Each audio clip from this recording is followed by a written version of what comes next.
Chapter 20. The quickest way to reach San Pietro from Leonardo's workshop was by taking the ferry or hiring a boat from the Fondamenta Nuova and sailing east from the north shores of the city. To his surprise, Ezio found it hard to get anyone to take him there. The regular ferries had been suspended, and it was only by digging deep into his pockets that he managed to persuade a pair of young gondoliers to make the journey.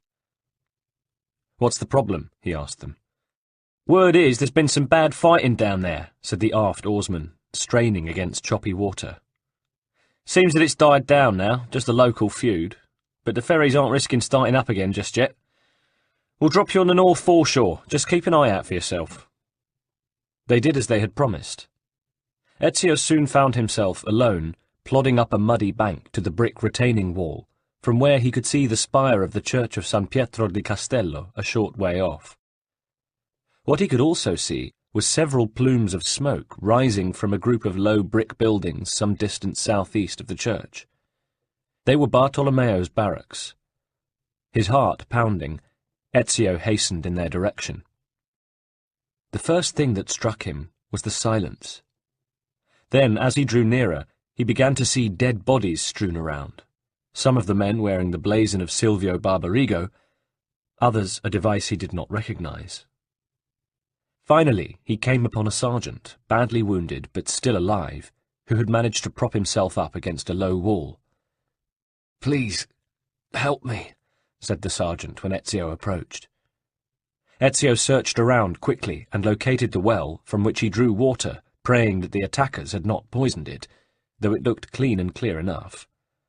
He poured some into a beaker he'd found and put it gently to the man's lips, then moistened a cloth and wiped the blood from his face. "Thank you, friend," said the sergeant. Ezio noticed that he wore the unfamiliar badge and guessed that it must be Bartolomeo's. Evidently Bartolomeo's troops had been worsted by Silvio's. "It was a surprise attack," the sergeant confirmed. "Some whore of Bartolomeo's betrayed us." "Where have they gone now?" "The Inquisitor's men. Back to the arsenal. They've established a base there just before the new Doge could take control. Silvio hates his cousin Agostino because he isn't part of whatever plot the Inquisitor's involved in." The man coughed blood, but endeavoured to continue. "Took our captain prisoner. Carried him off with them. Funny, really. We were just planning to attack them. Bartolomeo was simply waiting for a messenger from the city." "Where are the rest of your men now?" The sergeant tried to look around. "Those that weren't killed or taken prisoner scattered, tried to save themselves. They'll be lying low in Venice and on the islands in the lagoon. But they'll need someone to unite behind. They'll be waiting for word of the captain." "And he's a prisoner of Silvio?" "Yes, he—" But the unfortunate sergeant here started to fight for breath. His struggle ended as his mouth opened and a shower of blood streamed from it, drenching the grass for 3 yards in front of him. By the time the flow had stopped, the man's eyes were staring sightlessly in the direction of the lagoon. Ezio closed them for him and crossed his arms on his chest. "Requiescat in pace," he said solemnly. Then he hitched his sword belt tighter. He had also strapped the guard brace to his left forearm, but had left off the double-bladed dagger attachment. To his right forearm he had attached the poison blade, always so useful when faced with huge odds. The pistol, most useful when a single, certain target was in view, as it had to be reloaded after each firing, he kept in his belt pouch with powder and shot, and the original spring blade as backup. He pulled up his hood and headed for the wooden bridge which connected San Pietro to Castello. From there he made his way unobtrusively but quickly down the main street in the direction of the arsenal. He noticed that the people around him were subdued, though they went about their daily work as usual. It would take more than a local war to stop the business of Venice entirely, though of course few of the ordinary citizens of Castello could know just how important for their city the outcome of this conflict was. Ezio didn't know then that it would be a conflict which would drag on for many, many months, indeed, into the following year. He thought of Christina, of his mother Maria and his sister Claudia. and he felt himself to be homeless, and getting older.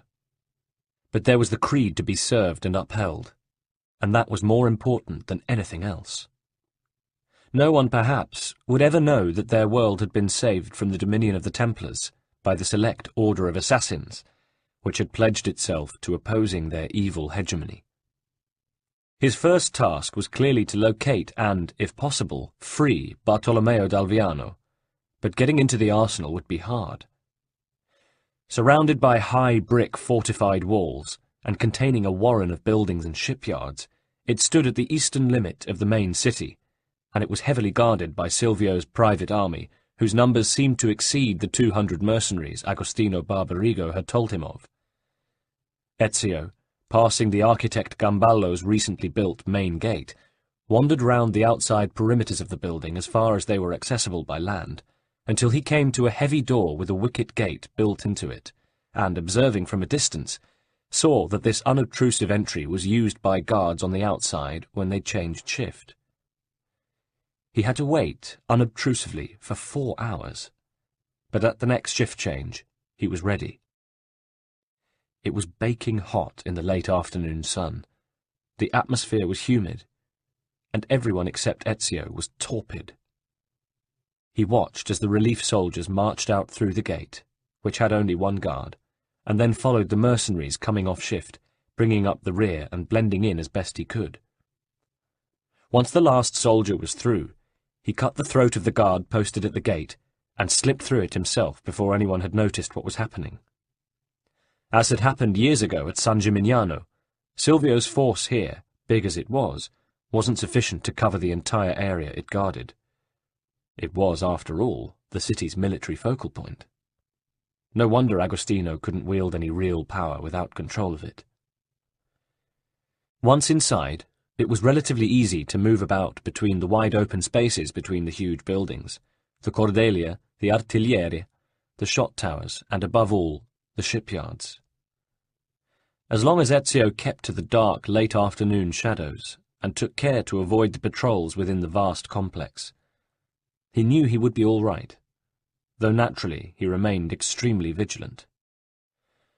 Guided at last by the sounds of merriment and mocking laughter, he found his way to the side of one of the main dry docks, into which a massive galley was drawn. On the side of one of the dock's massive walls, an iron cage had been hung. In it was Bartolomeo, a vigorous bear of a man in his early 30s, and so just 4 or 5 years Ezio's senior. Around him was a crowd of Silvio's mercenaries, and Ezio thought how much better employed they'd have been patrolling than triumphing over an enemy they'd already rendered helpless. But he reflected that Silvio Barbarigo, Grand Inquisitor though he was not experienced in matters of handling troops. Ezio didn't know how long Bartolomeo had been chained up in his cage, certainly for many hours, but his anger and energy seemed unaffected by his ordeal. Given that he'd almost certainly been given nothing to eat or drink, this was remarkable. "Luridi codardi! Filthy cowards!" he was shouting at his tormentors, one of whom, Ezio noticed, had dipped a sponge in vinegar and was pushing it up to Bartolomeo's lips on the tip of a lance, in the hope that he'd think it was water. Bartolomeo spat it away. "I'll take you all on, at the same time, with one arm, no, both arms tied behind my back. I'll fucking eat you alive," he laughed. "You must be wondering how such a thing could be even possible, but just let me out of here and I'll gladly demonstrate. Miserabili pezzi di merda." The Inquisitor's guards howled in derision and poked at Bartolomeo with poles, making the cage swing. It had no solid bottom, and Bartolomeo had to grip hard with his feet on the bars beneath to keep his balance.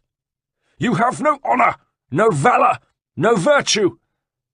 He summoned enough saliva into his mouth to spit down at them. "And people wonder why the star of Venice has begun to wane." Then his voice took on almost a pleading tone. "I'll show mercy to whomever here has the courage to release me. All the rest of you are going to die, by my hand. I swear it!" "Save your fucking breath," one of the guards called out. "No one's going to die today but you fucking turd bag." All this time, Ezio, sheltered by the shadow of a brick colonnade that skirted a basin where some of the smaller war galleys were moored, was working out a way of saving the condottiero. There were 10 guards around the cage, all with their backs to him, and there was none other in view. What was more, they were off duty and had no armour on. Ezio checked his poison dagger. Dispatching the guards should present no difficulty. He timed the passing of the on-duty patrols, and they came by every time the shadow of the dock wall lengthened by 3 inches. But there was the additional problem of releasing Bartolomeo, keeping him quiet while doing so, and making quick work of it. He thought hard. He knew there wasn't much time. "What sort of man sells his honour and dignity for a few pieces of silver?" Bartolomeo was bellowing, but his throat was getting dry and he was running out of steam, despite his iron will. "Isn't that what you do, fuckwit? Aren't you a mercenary like us?" "I have never been in the service of a traitor and a coward as you are." Bartolomeo's eyes glittered. The men standing beneath him were momentarily cowed. "Do you think I don't know why you've chained me up? Do you think I don't know who your boss Silvio's puppet master is? I've been fighting the weasel who controls him since most of you boys were puppies, suckling your mother's teats." Ezio was now listening with interest. One of the soldiers picked up a half-brick and threw it angrily. It bounced harmlessly off the bars of the cage. "That's right, you fuckers!" Bartolomeo yelled hoarsely. "You just try it on with me. I swear, once I'm free of this cage, I'm going to make it my mission to sever each and every one of your fucking heads and shove them up your fucking girly arses. And I'll mix and match the heads too, because you little tykes clearly don't know your heads from your arses anyway." The men below were getting seriously angry now. It was clear that only orders prevented them from stabbing the man to death with their pikes or shooting arrows at him as he hung defencelessly above them in his cage. But by now Ezio had seen that the padlock which secured the door of the cage was relatively small. Bartolomeo's captors relied on the fact that the cage was hung high. No doubt they intended that the harsh sun of the day and chill of the night, coupled with dehydration and starvation, would finish him off unless he broke down and agreed to talk. But from the look of him, that was something Bartolomeo would never do. Ezio knew he had to act fast. An on-duty patrol would pass by very shortly. Releasing the spring on his poison blade, he moved forward with the speed and grace of a wolf, covering the distance in a matter of seconds. He scythed through the group and had sliced death into the bodies of 5 men before the others knew what was happening. Drawing his sword, he savagely killed the rest, their vain blows glancing off the metal guard on his left forearm, while Bartolomeo watched open-mouthed. At last, silent, Ezio turned and looked up. "Can you jump from there?" he asked.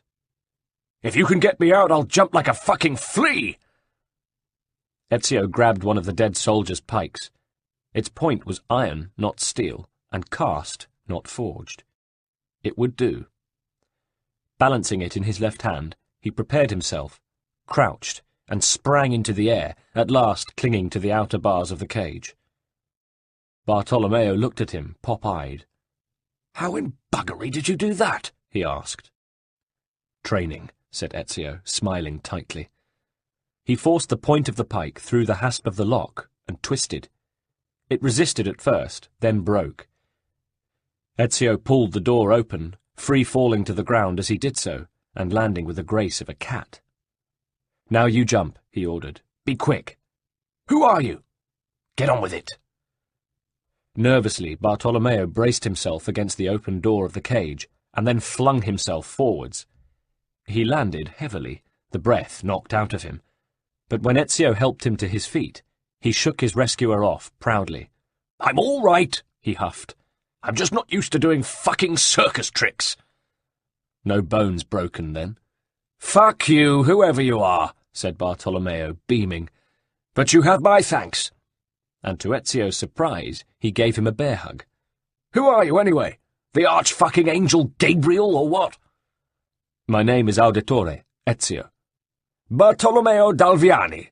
Delighted." "We haven't got time for this," Ezio snapped, "as you well know."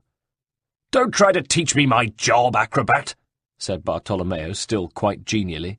"Anyway, I owe you one for this." But they had already wasted too much time. Someone must have noticed from the ramparts what was going on, for now alarm bells started to ring, and patrols emerged from the buildings nearby to close on them. "Come on, you bastards!" bellowed Bartolomeo, swinging fists that made Dante Moro's look like panelling hammers. It was Ezio's turn to look on admiringly, as Bartolomeo ploughed into the oncoming soldiers. Together they beat their way back to the wicket gate, and at last were clear. "Let's get out of here," Ezio exclaimed. "Shouldn't we break a few more heads?" "Perhaps we should try to avoid conflict for now." "Are you afraid?" "Just practical. I know your blood's up, but they do outnumber us by 100 to 1. Bartolomeo considered. "You have a point. And after all, I'm a commander. I ought to think like one, not leave it to some whippersnapper like you to make me see sense." And then he lowered his voice and said in a concerned tone, "I just hope my little Bianca is safe." Ezio didn't have time to question or even wonder about Bartolomeo's aside. They had to make tracks, and they did, racing through the town back towards Bartolomeo's headquarters on San Pietro. But not before Bartolomeo had made two important diversions, to the Riva San Bassio and the Corte Nuova, to alert his agents in those places that he was alive and free, and to summon his scattered forces, those who had not been taken prisoner, to regroup. Back at San Pietro at dusk, they found that a handful of Bartolomeo's condottieri had survived the attack, and had now emerged from their hiding places, moving among the already fly-blown dead, and attempting to bury them and put matters in order. They were elated to see their captain again, but he was distracted, running here and there in his encampment, calling mournfully, "Bianca! Bianca! Where are you?" "Who's he after?" Ezio asked a sergeant-at-arms. "She must be worth a lot to him." "She is, signore," grinned the sergeant, "and far more reliable than most of her sex." Ezio ran to catch up with his new ally. "Is everything all right?" "What do you think? Look at the state of this place. And poor Bianca. If something's happened to her—" The big man shouldered a door, already half off its hinges, onto the ground, and entered a bunker which, from the look of it, must have been a map room before the attack. The valuable maps had been mutilated or stolen, but Bartolomeo sifted through the wreckage until, with a cry of triumph, "Bianca! Oh, my darling, thank God you're all right!" he had pulled a massive greatsword clear of the rubble, and brandished it, roaring, "Aha! You're safe! I never doubted it!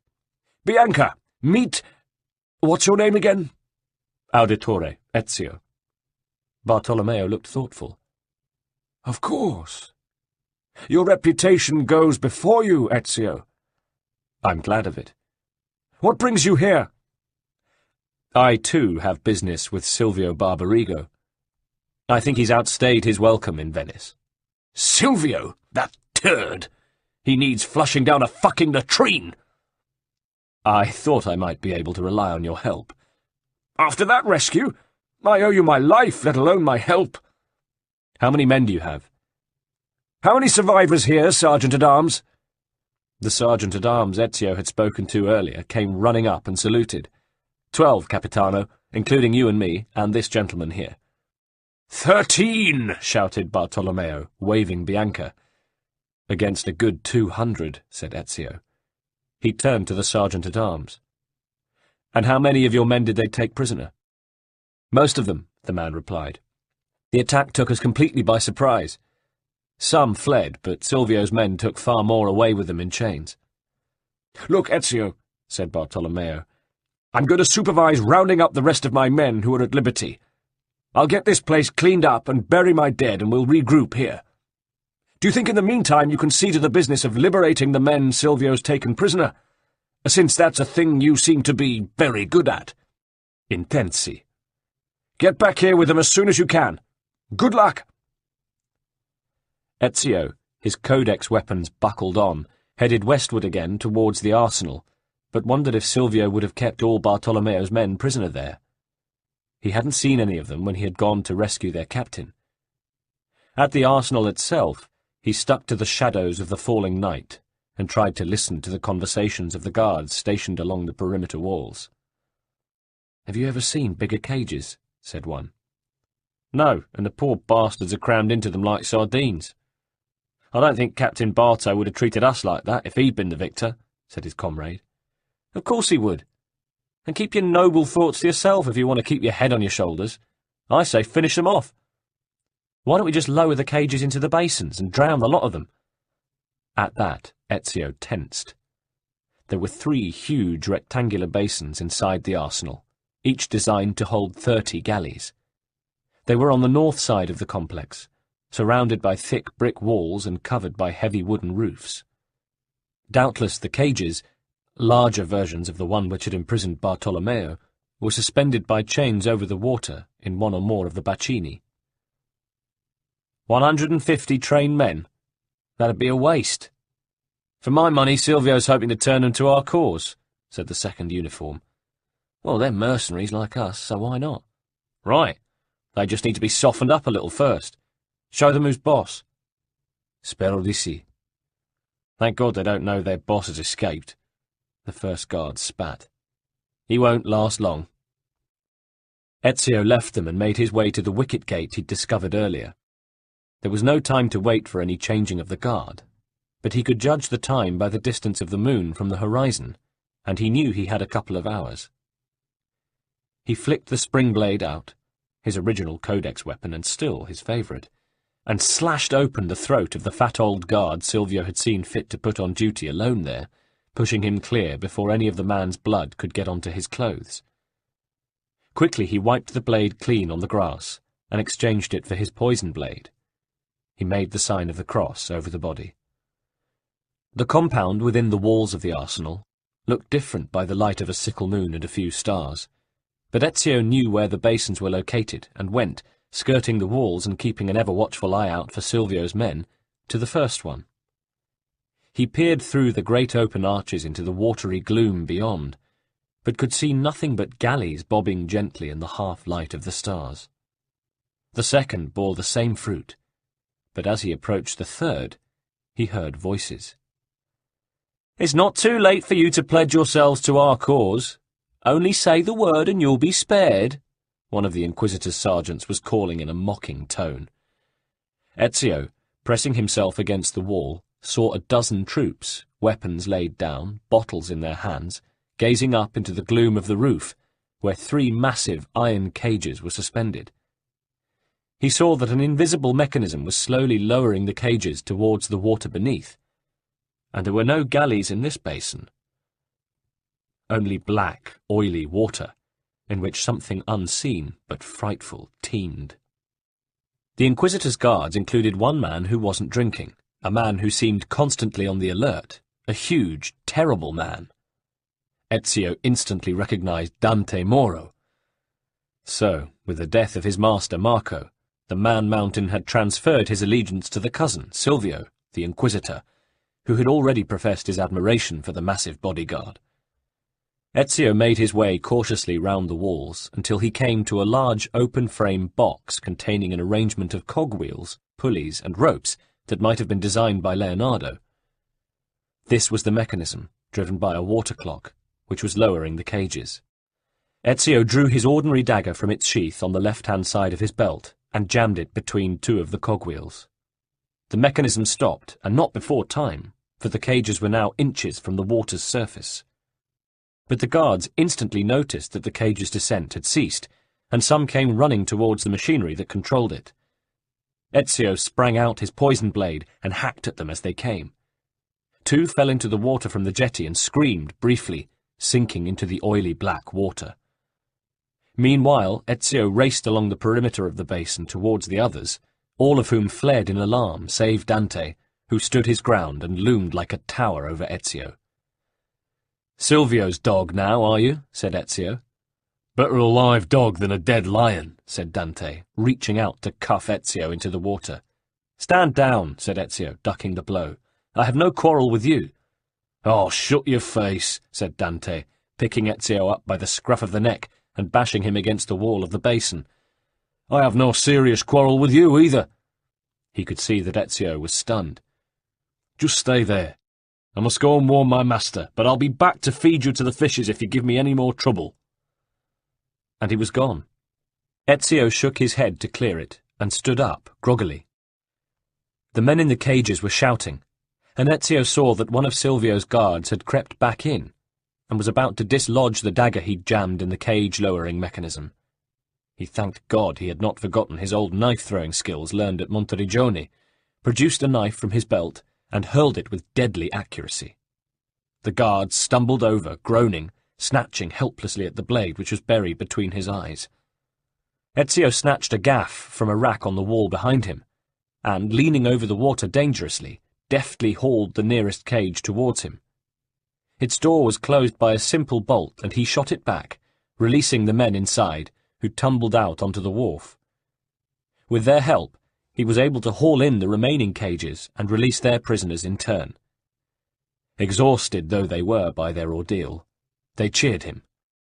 "Come on," he cried. "I've got to get you back to your captain." Once they had overwhelmed the men guarding the basins, they returned unopposed to San Pietro, where Bartolomeo and his men had an emotional reunion.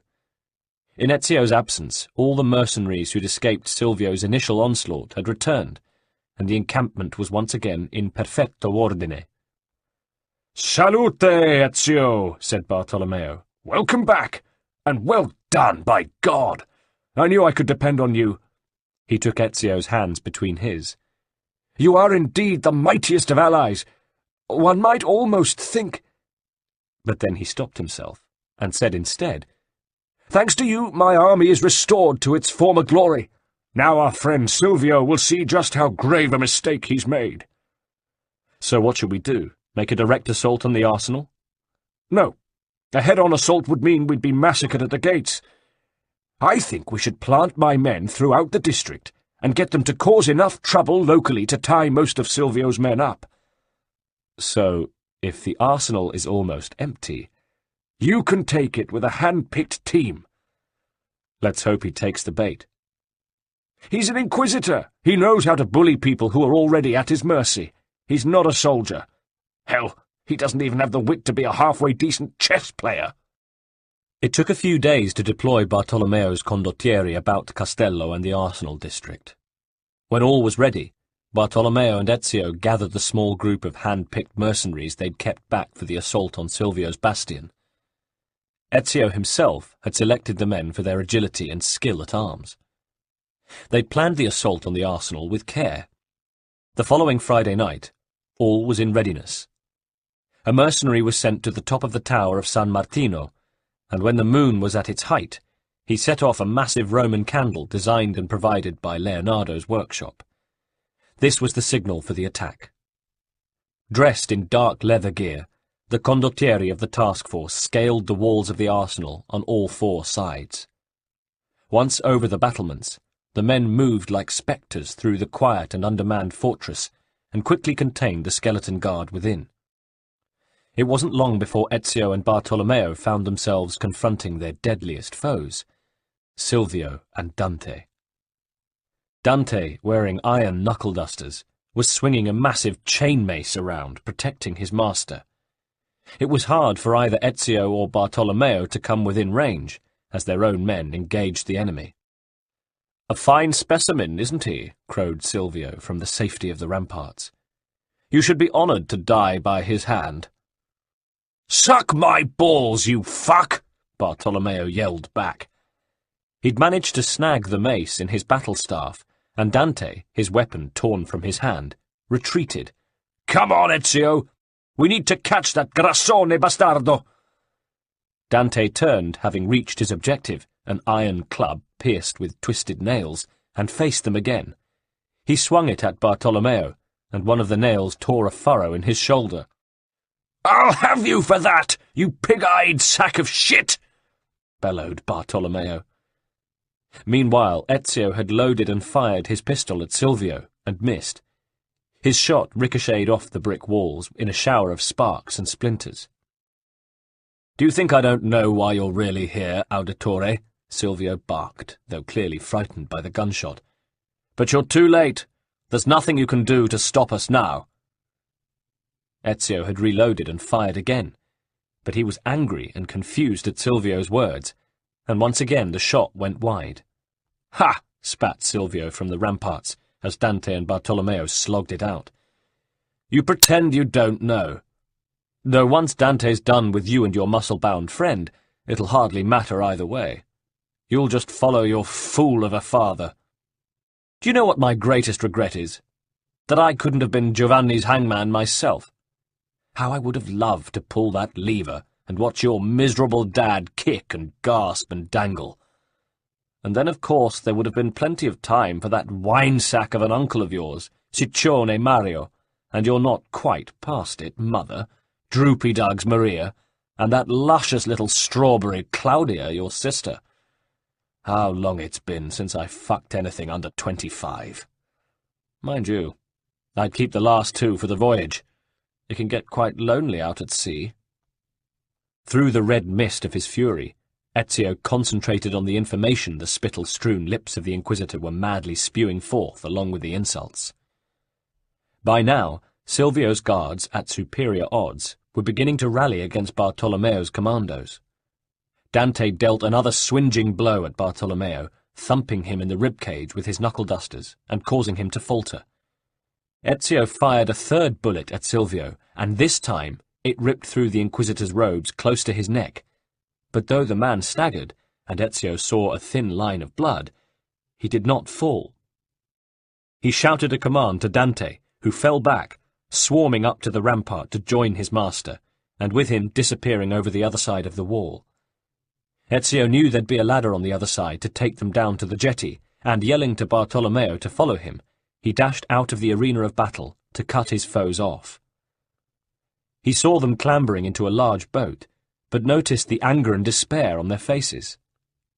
Following their gaze, he saw a huge black galley disappearing across the lagoon southwards. "We've been betrayed," Ezio heard Silvio say to Dante. "The ship has sailed without us. God damn them! I've been nothing but loyal, and yet this is how they repay me." "Let's use this boat to catch them up," said Dante. "It's too late for that, and we'd never get to the island in a craft this size, but at least we can use it to get away from this catastrophe." "Then let us cast off, Altezza." "Indeed." Dante turned to the trembling crew. "Cast off! Raise the sails! Look lively!" At that moment, Ezio sprang from the shadows across the wharf and onto the boat. The frightened sailors made themselves scarce, diving into the murky lagoon. "Get away from me, murderer!" shrieked Silvio. "You've delivered your last insult," said Ezio, stabbing him in the gut and drawing the blades of his double dagger slowly across his belly. "And for what you said about my kinswomen, I'd cut your balls off with this if I thought it was worth it." Dante stood rooted to the spot. Ezio fixed him with his eye. The big man looked tired. "It's over," Ezio told him. "You backed the wrong horse." "Maybe I did," said Dante. "I'm going to kill you anyway, you filthy assassin. You make me tired." Ezio snapped out his pistola and fired. The slug hit Dante full in the face. He fell. Ezio knelt by Silvio to give him absolution. He was nothing if not conscientious, and always remembered that killing should only happen if there were no alternative, and that the dying, who very soon would have no rights at all, should at least be accorded the last rites. "Where were you going, Silvio? What is that galley? I thought you sought the Doge's seat." Silvio smiled thinly. "That was just a distraction. We were meant to sail." "Where?" "Too late," smiled Silvio, and died. Ezio turned to Dante and cradled the massive leonine head in the crook of his arm. "Cyprus is their destination, Auditore," croaked Dante. "I can perhaps redeem my soul at the last by telling you the truth. They want... But choking on his own blood, the big man passed on. Ezio searched both men's wallets, but found nothing except a letter to Dante from his wife.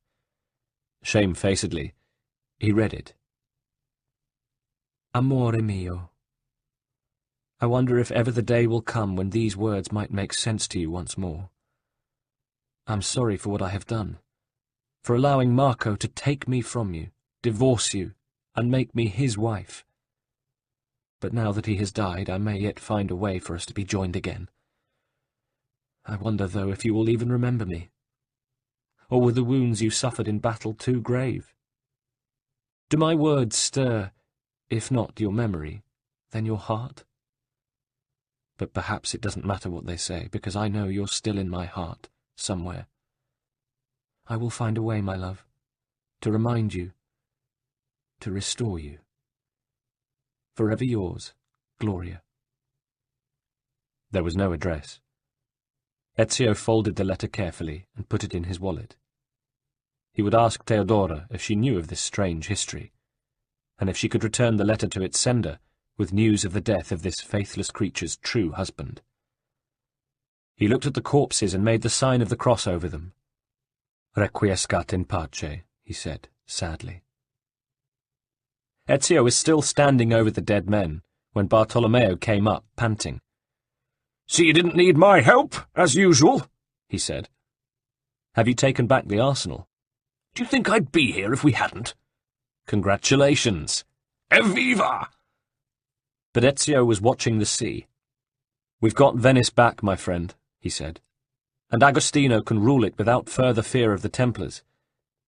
But I think there'll be little rest for me. Do you see that galley on the horizon?" "Yes." Dante told me with his dying breath that it is bound for Cyprus. "To what end?" That, amico, is what I need to find out. Chapter 21. Ezio could not believe it was Midsummer's Day in the year of Christ, 1487. His 28th birthday. He was by himself on the bridge of the fist-fighters, leaning on the balustrade and gloomily looking at the dank water of the canal beneath him. As he watched, a rat swam by, pushing a cargo of cabbage leaves filched from the nearby greengrocer's barge towards a hole in the black brick of the canal's bank. "There you are, Ezio," said a cheery voice, and he could smell Rosa's musky scent before he turned to greet her. "It's been too long. I might almost think you've been avoiding me." "I've been busy." "Of course you have. What would Venice do without you?" Ezio shook his head sadly, as Rosa leant comfortably on the balustrade beside him. "Why so serious, bello?" she asked. Ezio gave her a deadpan look and shrugged. "Happy birthday to me." "It's your birthday? You serious? Wow! Rallegramenti! That's wonderful." "I wouldn't go that far," sighed Ezio. "It's been over 10 years since I watched my father and brothers die. And I have spent 10 years hunting down the men responsible, the men on my father's list, and those added to it since his death. And I know I am close to the end now, but I'm no closer to understanding what any of it has really been for. Ezio, you've dedicated your life to a good cause. It has made you lonely, isolated, but in one sense it has been your vocation. And though the instrument you have used to further your cause is death, you've never been unjust. Venice is a far better place now than it ever was because of you. So cheer up. Anyway, seeing as it's your birthday, here's a present. Very good timing as it happens." She took out an official-looking logbook. "Thank you, Rosa. Not quite what I'd imagined you'd give me for my birthday. What is it?" "Just something I happened to pick up. It's the shipping manifest from the arsenal. The date your black galley sailed for Cyprus late last year is entered in it." "Seriously?" Ezio reached for the book, but Rosa teasingly held it away from him. "Give it to me, Rosa. This isn't a joke." "Everything has its price," she whispered. "If you say so." He held her in his arms for a long, lingering moment. She melted against him, and he quickly snatched the book away. "Hey, that isn't fair," she laughed. "Anyway, just to spare you the suspense, that galley of yours is scheduled to return to Venice tomorrow." What, I wonder, can they have on board? Why am I not surprised that someone not a million miles from here is going to find out? Ezio beamed. Let's go and celebrate first. But at that moment a familiar figure bustled up. Leonardo, said Ezio, greatly surprised. I thought you were in Milan. Just got back, replied Leonardo. They told me where to find you. Hello, Rosa. Sorry, Ezio, but we really need to talk. Now, this minute. Sorry. Rosa laughed. Go on, boys, have fun. I'll keep. Leonardo ushered a reluctant Ezio away. This had better be good, muttered Ezio. Oh, it is, said Leonardo placatingly. He led Ezio along several narrow alleys until they arrived back at his workshop. Leonardo busied about, producing some warm wine and stale cakes, and a pile of documents which he dumped on a large trestle table in the middle of his study. I had your codex pages delivered to Monteriggioni as promised, but I couldn't resist studying them some more myself, and I've copied out my findings. I don't know why I'd never made the connection before, but when I put them together I realized the markings and symbols and ancient alphabets can be decoded, and we seem to have struck gold, for all these pages are contiguous. He interrupted himself. This wine is too warm. Mind you, I've got used to San Colombano. This Veneto stuff is like gnat's piss by comparison. Go on, said Ezio patiently. Listen to this. Leonardo produced a pair of eyeglasses and perched them on his nose. He shuffled through his papers and read, The prophet will appear when the second piece is brought to the floating city. Ezio drew in his breath sharply at the words. Prophet, he repeated. Only the prophet may open it. 2 pieces of Eden. Ezio? Leonardo looked quizzical, doffing his eyeglasses. What is it? Does this ring some kind of bell with you? Ezio looked at him. He appeared to be coming to some kind of decision. We've known each other a long time, Leonardo. If I can't trust you, there's nobody. Listen, my Uncle Mario spoke of it long ago. He's already deciphered other pages of this codex, as had my father, Giovanni. There's a prophecy hidden in it, a prophecy about a secret ancient vault which holds something very powerful. Really? That's amazing. But then a thought struck Leonardo. Look, Ezio, if we've found all this out from the codex, how much do the Barbarighi and the others you've been pitched against know about it? Maybe they know about the existence of this vault you mentioned too, and if so, that's not good. Wait, said Ezio, his brain racing. What if that's why they sent the galley to Cyprus? To find this piece of Eden, and bring it back to Venice? When the second piece is brought to the floating city, of course. It's coming back to me. The prophet will appear. Only the prophet can open the vault. My God, Leo, when my uncle told me about the codex, I was too young, too brash to imagine that it was anything but an old man's fantasy. But now I see it plain. The murder of Giovanni Mocenigo, the killing of my kinsman, the attempt on the life of Duke Lorenzo, and the horrible death of his brother, it's all been part of his plan, to find the vault, the first name on my list, the one I have yet to strike a line through, the Spaniard. Leonardo breathed deeply. He knew whom Ezio was talking about. Rodrigo Borgia. His voice was a whisper. The same. Ezio paused. The Cyprus galley arrives tomorrow. I plan to be there to meet it. Leonardo embraced him. Good luck, my dear friend, he said. The following dawn found Ezio, armed with his codex weapons and a bandolier of throwing knives, standing in the shadows of the colonnade near the docks, watching closely as a group of men, dressed in plain uniforms to avoid attracting undue attention, but discreetly displaying the crest of Cardinal Rodrigo Borgia, unloaded a plain-looking, smallish crate from a black galley which had recently put in from Cyprus. They handled the crate with kid gloves, and one of their number, under guard, hoisted it onto his shoulder and prepared to set off with it. But then Ezio noticed that several other guards were hoisting similar crates onto their shoulders, 5 of them in all. Did each crate contain some precious artifact, the second piece, or were all but one of them decoys? And the guards all looked the same, certainly from the distance at which Ezio would be obliged to shadow them. Just as Ezio prepared to break cover and follow, he noticed another man watching what was going on from a similar vantage point to his own. He suppressed an involuntary gasp as he recognized this second man as his uncle, Mario Auditore. But there was no time to hail or challenge him, as the Borgia trooper carrying the crate had already moved off with his guard. Ezio pursued them at a safe distance. However, a question nagged him. Had the other man really been his uncle? And if so, how had he got to Venice, and why at this precise moment? But he had to put the notion away as he tailed the Borgia guards, concentrating hard to keep the one with the original crate in his line of sight, if that indeed were the one that contained, whatever it was, one of the pieces of Eden. The guards arrived at a square which had 5 streets leading off it. Each crate-carrying guard, with his escort, here set off in a different direction. Ezio swarmed up the side of a nearby building so that he could follow the course of each guard from the rooftops.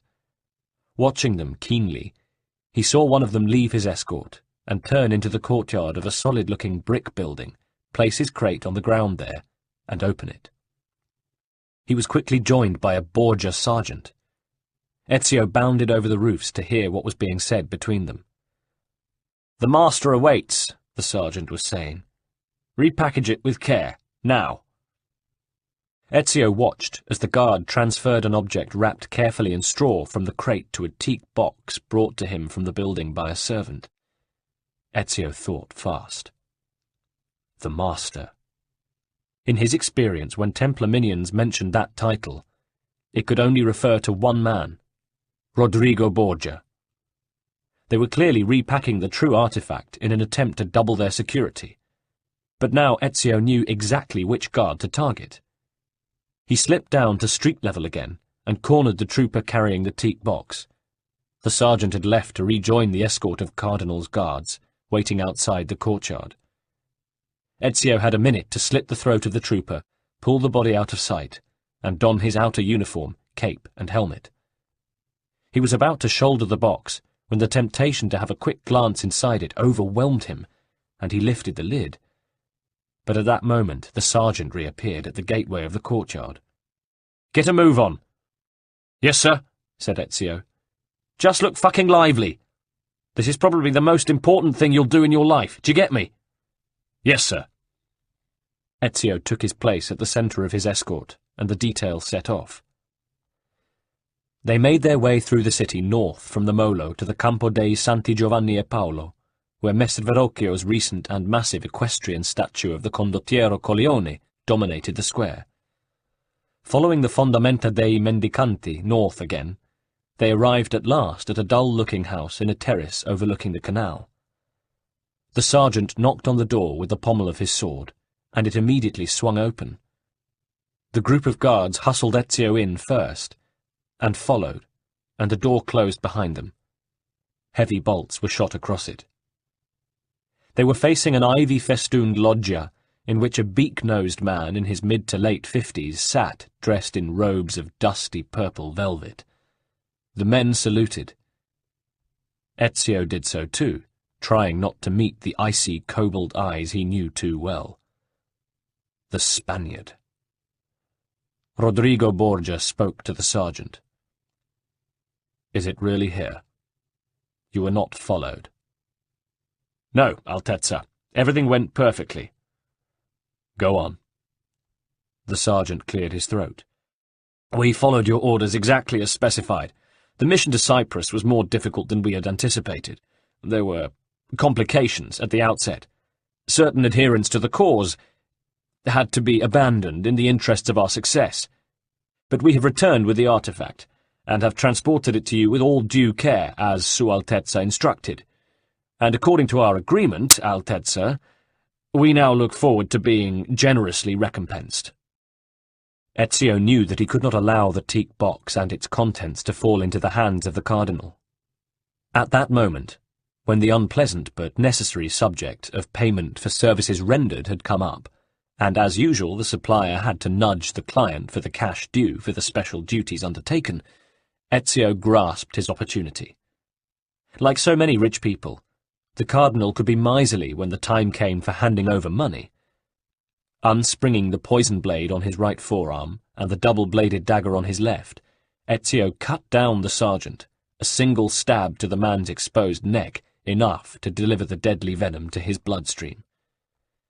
Ezio quickly turned on the 5 guards of the escort, with his double dagger in one hand and the poison blade under his right wrist, spinning like a dervish, using quick, clinical movements to deliver single lethal blows.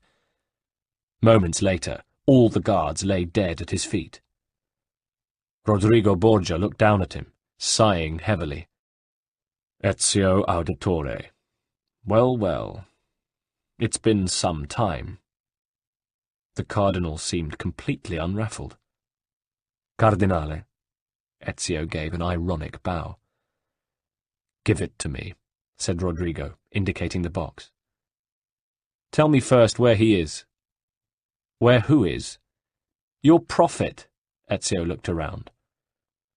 It doesn't look as if anyone's shown up. He paused. More seriously, he continued. How many people have died for this? For what's in this box? And look, there's nobody here. Rodrigo chuckled, a sound like bones rattling. You claim not to be a believer, he said, and yet here you are. Do not see the prophet. He is already present. I am the prophet. Ezio's grey eyes widened. The man was possessed. But what curious madness was this, which seemed to transcend the rational and the natural courses of life itself? Alas, Ezio's pondering left him momentarily off guard. The Spaniard drew a schiavona, a light but deadly-looking sword, with a cat's head pommel, from his robes, and leapt from the loggia, aiming the thin sword at Ezio's throat. "Give me the apple," he snarled. "That's what's in this box, an apple." "It must be a pretty special one," said Ezio, while in his mind his uncle's voice reverberated. "A piece of Eden." "Come and take it from me." Rodrigo sliced at Ezio with his blade, slashing his tunic and drawing blood at the first pass. "Are you alone, Ezio? Where are your assassin friends now? I don't need their help to deal with you." Ezio used his daggers to cut and slash, and his left forearm guard brace to parry Rodrigo's blows. But though he landed no cut with the poison blade, his double blade stabbed through the velvet robe of the cardinal, and he saw it stained with the man's blood. "You little shit!" bellowed Rodrigo in pain. "I can see that I'll need help to master you. Guards! Guards!" Suddenly, a dozen armed men bearing the Borgia crest on their tunics stormed into the courtyard where Ezio and the cardinal were confronting one another. Ezio knew there was precious little poison left in the hilt of his right-hand dagger. He leapt back, the better to defend himself against Rodrigo's reinforcements, and at that moment one of the new guards stooped to sweep the teak box off the ground and hand it to his master. "Thank you, uomo coraggioso." Ezio, meanwhile, was seriously outmatched, but he fought with a strategic coldness born of an absolute desire to recapture the box and its contents. Sheathing his codex blades, he reached for his bandolier of throwing knives and shot them from his hands with deadly accuracy, first bringing down the uomo coraggioso, and then, with a second knife, knocking the box from Rodrigo's gnarled hands. The Spaniard bent to pick it up again and make his retreat when, shoof! Another throwing knife hurtled through the air to clatter against a stone column inches from the cardinal's face. But this knife had not been thrown by Ezio. Ezio whirled round to see a familiar, jovial, bearded figure behind him, older perhaps, and greyer, and heavier, but no less deft. "Uncle Mario!" he exclaimed. "I knew I'd seen you earlier." "Can't let you have all the fun," said Mario. "And don't worry, Nipote, you are not alone." But a Borgia guard was bearing down on Ezio, halberd raised. The moment before he could deliver the crushing blow which would have sent Ezio into an endless night, a crossbow bolt appeared as if by magic, buried in the man's forehead. He dropped his weapon and fell forwards, a look of disbelief etched on his face. Ezio looked round again and saw La Volpe. "What are you doing here, Fox?" "We heard you might need some backup," said the fox, reloading quickly as more guards began to pour out of the building. It was as well that more reinforcements in the shape of Antonio and Bartolomeo appeared on Ezio's side. "Don't let Borgia get away with that box," yelled Antonio. Bartolomeo was using his great sword Bianca like a scythe, cutting a swathe through the ranks of guards as they tried to overpower him by sheer force of numbers. And gradually the tide of battle turned back in favour of the assassins and their allies. "We've got them covered now, Nipote," called Mario. "Look to the Spaniard." Ezio turned to see Rodrigo making for a doorway at the rear of the loggia and hastened to cut him off, but the cardinal, sword in hand, was ready for him. "This is a losing battle for you, my boy," he snarled. "You cannot stop what is written. You'll die by my hand like your father and your brothers, for death is the fate that awaits all who attempt to defy the Templars." Nevertheless, Rodrigo's voice lacked conviction, and looking round, Ezio saw that the last of his guards had fallen. He blocked Rodrigo's retreat at the threshold of the doorway, raising his own sword and preparing to strike, saying, "This is for my father!" But the cardinal ducked the blow, knocking Ezio off balance, yet dropping the precious box as he darted through the doorway to save his skin. "Make no mistake," he said balefully as he left. "I live to fight another day, and then I'll make sure your death is as painful as it will be slow." And he was gone. Ezio, winded, was trying to catch his breath and struggled to his feet, when a woman's hand reached down to help him. Looking up, he saw that the owner of the hand was Paula. "He's gone," she said, smiling. "But it doesn't matter. We have what we came for." "No. Did you hear what he said? I must get after him and finish this." "Calm yourself," said another woman, coming up. It was Theodora. Looking round the assembled company, Ezio could see all his allies. Mario, the fox, Antonio, Bartolomeo, Paula, and Theodora. And there was someone else. A pale, dark-haired young man with a thoughtful, humorous face. "What are you all doing here?" asked Ezio, sensing a tension among them. "Perhaps the same thing as you, Ezio," said the young stranger, "hoping to see the prophet appear." Ezio was confused and irritated. "No, I came here to kill the Spaniard. I couldn't care less about your prophet if he exists at all. He certainly isn't here." "Isn't he?" The young man paused, looking steadily at Ezio. "You are." "What?" "A prophet's arrival was foretold. And here you have been among us for so long without our guessing the truth. All along, you were the one we sought." "I don't understand." "Who are you, anyway?" The young man sketched a bow. "My name is Niccolo di Bernardo dei Machiavelli. I am a member of the Order of the Assassins, trained in the ancient ways to safeguard the future of mankind. Just like you. Just like every man and woman here." Ezio was astounded, looking from one face to the next. "Is this true, Uncle Mario?" he said at last. "Yes, my boy," said Mario, stepping forward. "We have all been guiding you for years, teaching you all the skills you'd need to join our ranks." Ezio's head filled with questions. He did not know where to begin.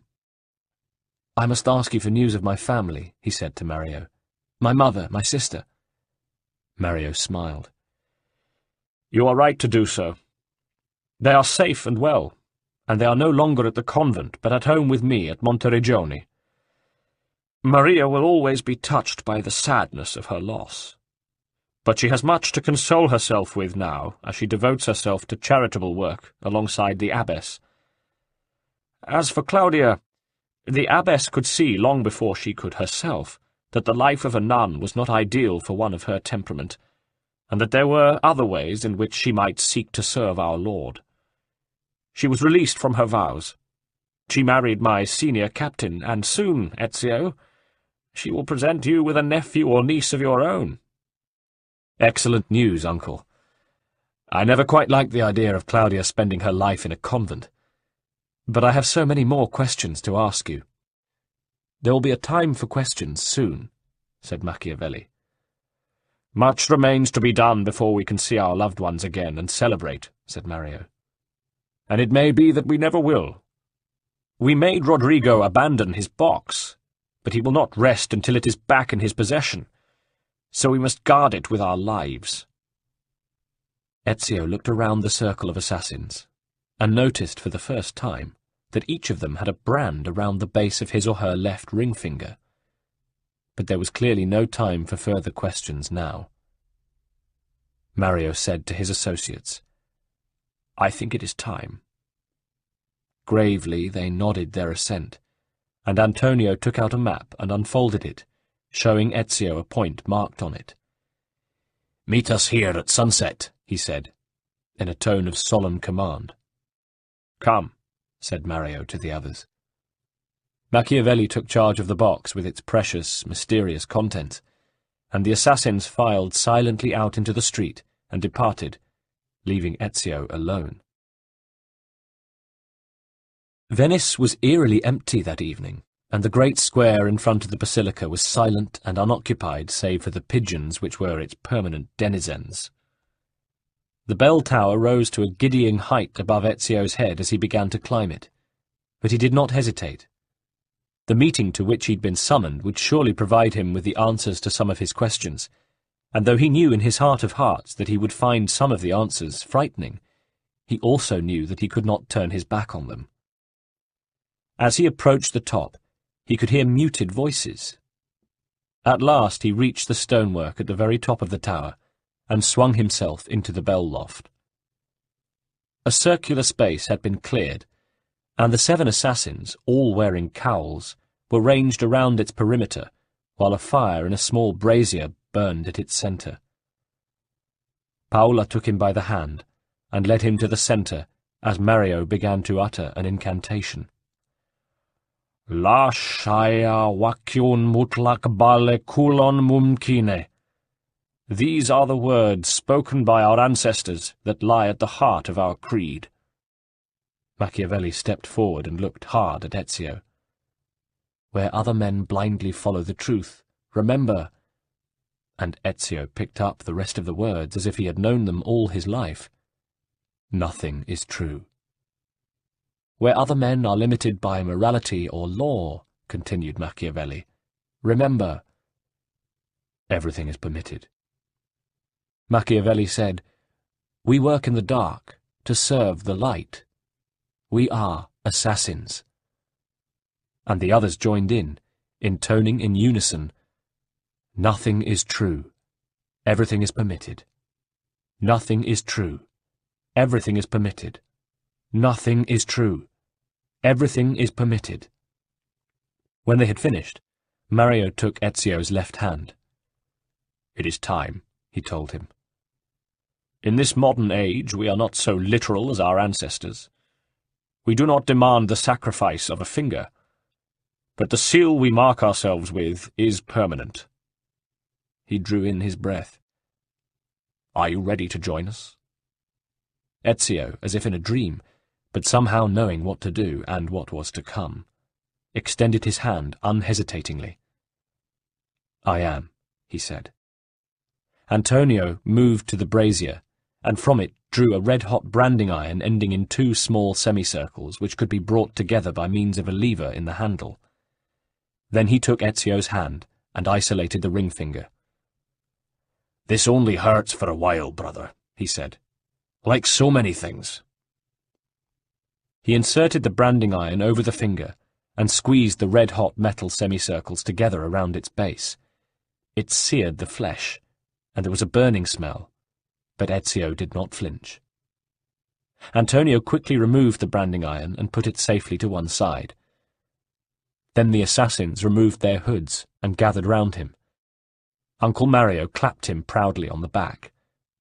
Theodora produced a little glass phial containing a clear, thick liquid, which she delicately rubbed on the ring burnt forever onto Ezio's finger. "This will soothe it," she said. "We are proud of you." Then Machiavelli stood in front of him and gave him a meaningful nod. "Benvenuto, Ezio. You are one of us now. It only remains to conclude your initiation ceremony, and then, my friend, we have serious work to do." With that, he glanced over the edge of the bell tower. Far below, a number of bales of hay had been stacked a short distance away in various locations around the campanile, horse fodder destined for the ducal palace. It seemed impossible to Ezio that from this height anyone could direct their fall accurately enough to land on one of those tiny targets. But that is what Machiavelli now did, his cloak flying in the wind as he leapt. His companions followed suit, and Ezio watched with a mixture of horror and admiration as each made perfect landings and then gathered, looking up at him with what he hoped were encouraging expressions on their faces. Used as he was to bounding over rooftops, he had never faced a leap of faith from such a height as this. The hay bales seemed the size of slices of polenta, but he knew that there was no other way for him to reach the ground again but this, and that the longer he hesitated, the harder it would be. He took 2 or 3 deep breaths, and then cast himself outwards and downwards into the night, arms aloft in a perfect swallow dive. The fall seemed to take hours, and the wind whistled past his ears, ruffling and shaking his clothing and his hair. Then the hay bales rushed up to meet him. At the last moment he shut his eyes and crashed down into the hay. All the breath was knocked from his body, but as he got shakily to his feet, he found that nothing was broken, and that he was, in fact, elated. Mario came up to him, Theodora at his side. "I think you'll do, don't you?" Mario asked Theodora. The middle of that evening found Mario, Machiavelli, and Ezio sitting around the big trestle table in Leonardo's workshop. The peculiar artifact which Rodrigo Borgia had set so much store by lay before them, and they all regarded it with curiosity and awe. "It's fascinating," Leonardo was saying. "Absolutely fascinating." "What is it, Leonardo?" asked Ezio. "What does it do?" Leonardo said, "Well, so far I'm stumped. It contains dark secrets, and its design is unlike anything I would guess ever seen on Earth before. I certainly never seen such sophisticated design. And I could no more explain this than explain to you why the Earth goes round the sun." "Surely you mean the sun goes round the Earth," said Mario, giving Leonardo an odd look. But Leonardo continued to examine the machine, carefully turning it in his hand, and as he did so, it started to glow in response, with a ghostly, inner, self-generated light. "It's made of materials that really shouldn't, in all logic, exist," Leonardo went on, wonderingly. "And yet this is clearly a very ancient device." "It's certainly referred to in the codex pages we have," put in Mario. "I recognize it from its description there. The codex calls it a piece of Eden." "And Rodrigo called it the apple," added Ezio. Leonardo looked at him sharply. "As in the apple from the tree of knowledge? The apple Eve gave to Adam?" They all turned to look at the object again. It had begun to glow more brightly, and with a hypnotic effect. Ezio felt increasingly impelled, for reasons which he couldn't fathom, to reach out and touch it. He could feel no heat coming from it, and yet along with the fascination there came a sense of inherent danger, as if to touch it might send bolts of lightning through him. He was unaware of the others. It seemed as if the world around him had grown dark and cold, and nothing existed anymore outside himself and this thing. He watched as his hand moved forwards as if it were no longer a part of him, as if he had no control over it, and at last it placed itself firmly on the artifact's smooth side. The first reaction he had was one of shock. The apple looked metallic, but to the touch it was warm and soft, like a woman's skin, as if it were alive. But there was no time to ponder that, for his hand was thrown free, and the following instant the glow from within the device, which had been steadily getting brighter, suddenly burst into a blinding kaleidoscope of light and colour, within whose whirling chaos Ezio could make out forms. For a moment he wrenched his eyes from it to look at his companions. Mario and Machiavelli had turned away, their eyes screwed up, their hands covering their heads in fear or pain. Leonardo stood transfixed, eyes wide, mouth open in awe. Looking back, Ezio saw the forms begin to coalesce. A great garden appeared, filled with monstrous creatures. There was a dark city on fire, huge clouds in the shape of mushrooms and bigger than cathedrals or palaces. An army on the march, but an army unlike any Ezio had ever seen or even imagined could exist. Starving people in striped uniforms driven into brick buildings by men with whips and dogs. Tall chimneys belching smoke. Spiralling stars and planets. Men in weird armour rolling in the blackness of space. And there, too, was another Ezio, another Leonardo and Mario and Machiavelli, and more of them, the dupes of time itself, tumbling helplessly over and over in the air, the playthings of a mighty wind, which now indeed seemed to roar around the room they were in. "Make it stop!" someone bellowed. Ezio gritted his teeth, and, without precisely knowing why, holding his right wrist in his left hand, forced his right hand back into contact with the thing. Instantly, it ceased. The room resumed its normal features and proportions. The men looked at each other. Not a hair was out of place. Leonardo's eyeglasses were still on his nose. The apple sat on the table inert, a plain little object that few would have given a second glance to. Leonardo was the first to speak. "This must never fall into the wrong hands," he said. "It would drive weaker minds insane." "I agree," said Machiavelli. "I could hardly stand it, hardly believe its power." Carefully, after putting on gloves, he picked up the apple and repacked it in its box, sealing the lid securely. "Do you think the Spaniard knows what this thing does? Do you think he can control it?" "He must never have it," said Machiavelli in a voice of granite. He handed the box to Ezio. "You must take charge of this and protect it with all the skills we have taught you." Ezio took the box carefully from him and nodded. "Take it to Forli," Mario said. "The citadel there is walled, protected by cannon, and it is in the hands of one of our greatest allies." "And who is that?" asked Ezio. "Her name is Caterina Sforza." Ezio smiled. "I remember now. An old acquaintance, and one which I shall be happy to renew." "Then make your preparations to leave." "I will accompany you," said Machiavelli. "I shall be grateful for that," Ezio smiled. He turned to Leonardo. "And what about you, amico mio?" "Me? When my work here is done, I'll return to Milan. The Duke there is good to me." "You must come to Monteriggioni, too, when you're next in Florence and have time," said Mario. Ezio looked at his best friend. "Goodbye, Leonardo. I hope our paths cross again one day." "I'm sure they will," said Leonardo. "And if you need me, Agnolo in Florence will always know where to find me." Ezio embraced him. "Farewell." "A parting gift," said Leonardo, handing him a bag.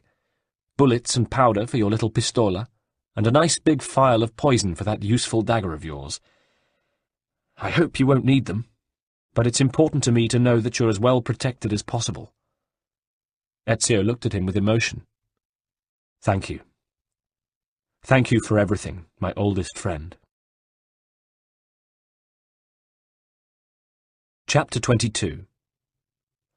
After a long, uneventful journey by galley from Venice, Ezio and Machiavelli arrived at the wetlands port near Ravenna, where they were met by Caterina herself and some of her entourage.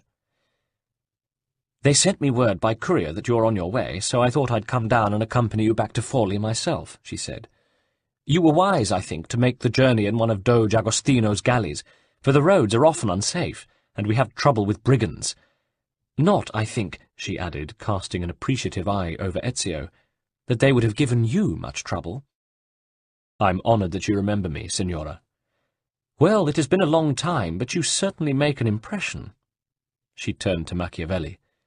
It's good to see you again, too, Niccolo. You two know each other? Asked Ezio. Niccolo's been able to advise me on certain matters of state. She changed the subject. And now I hear that you've become a fully-fledged assassin. Congratulations. They'd arrived at Caterina's carriage, but she told her servants that she preferred to ride, it being a delightful day and the distance not great. The horses were duly saddled, and after they had mounted, Caterina bade Ezio ride beside her. You're going to love Forli, and you'll be safe there. Our cannon have protected the city well for over a century, and the citadel is all but impregnable. Forgive me, Signora, but there is one thing which intrigues me. Please tell me what it is. I've never heard of a woman ruling a city-state before. I'm impressed. Caterina smiled. Well, it was in my husband's hands before, of course. Do you remember him, a little? Girolamo? She paused. Well, he died.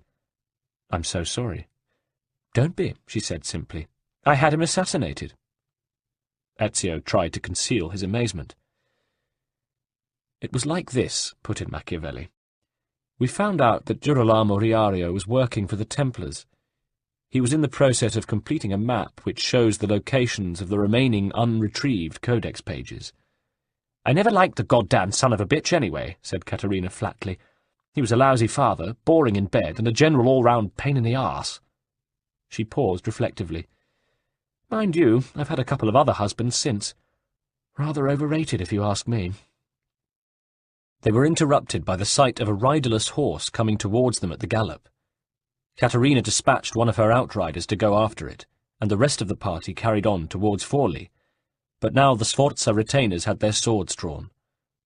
Soon they came upon an overturned wagon, its wheels still spinning in the air, surrounded by dead bodies.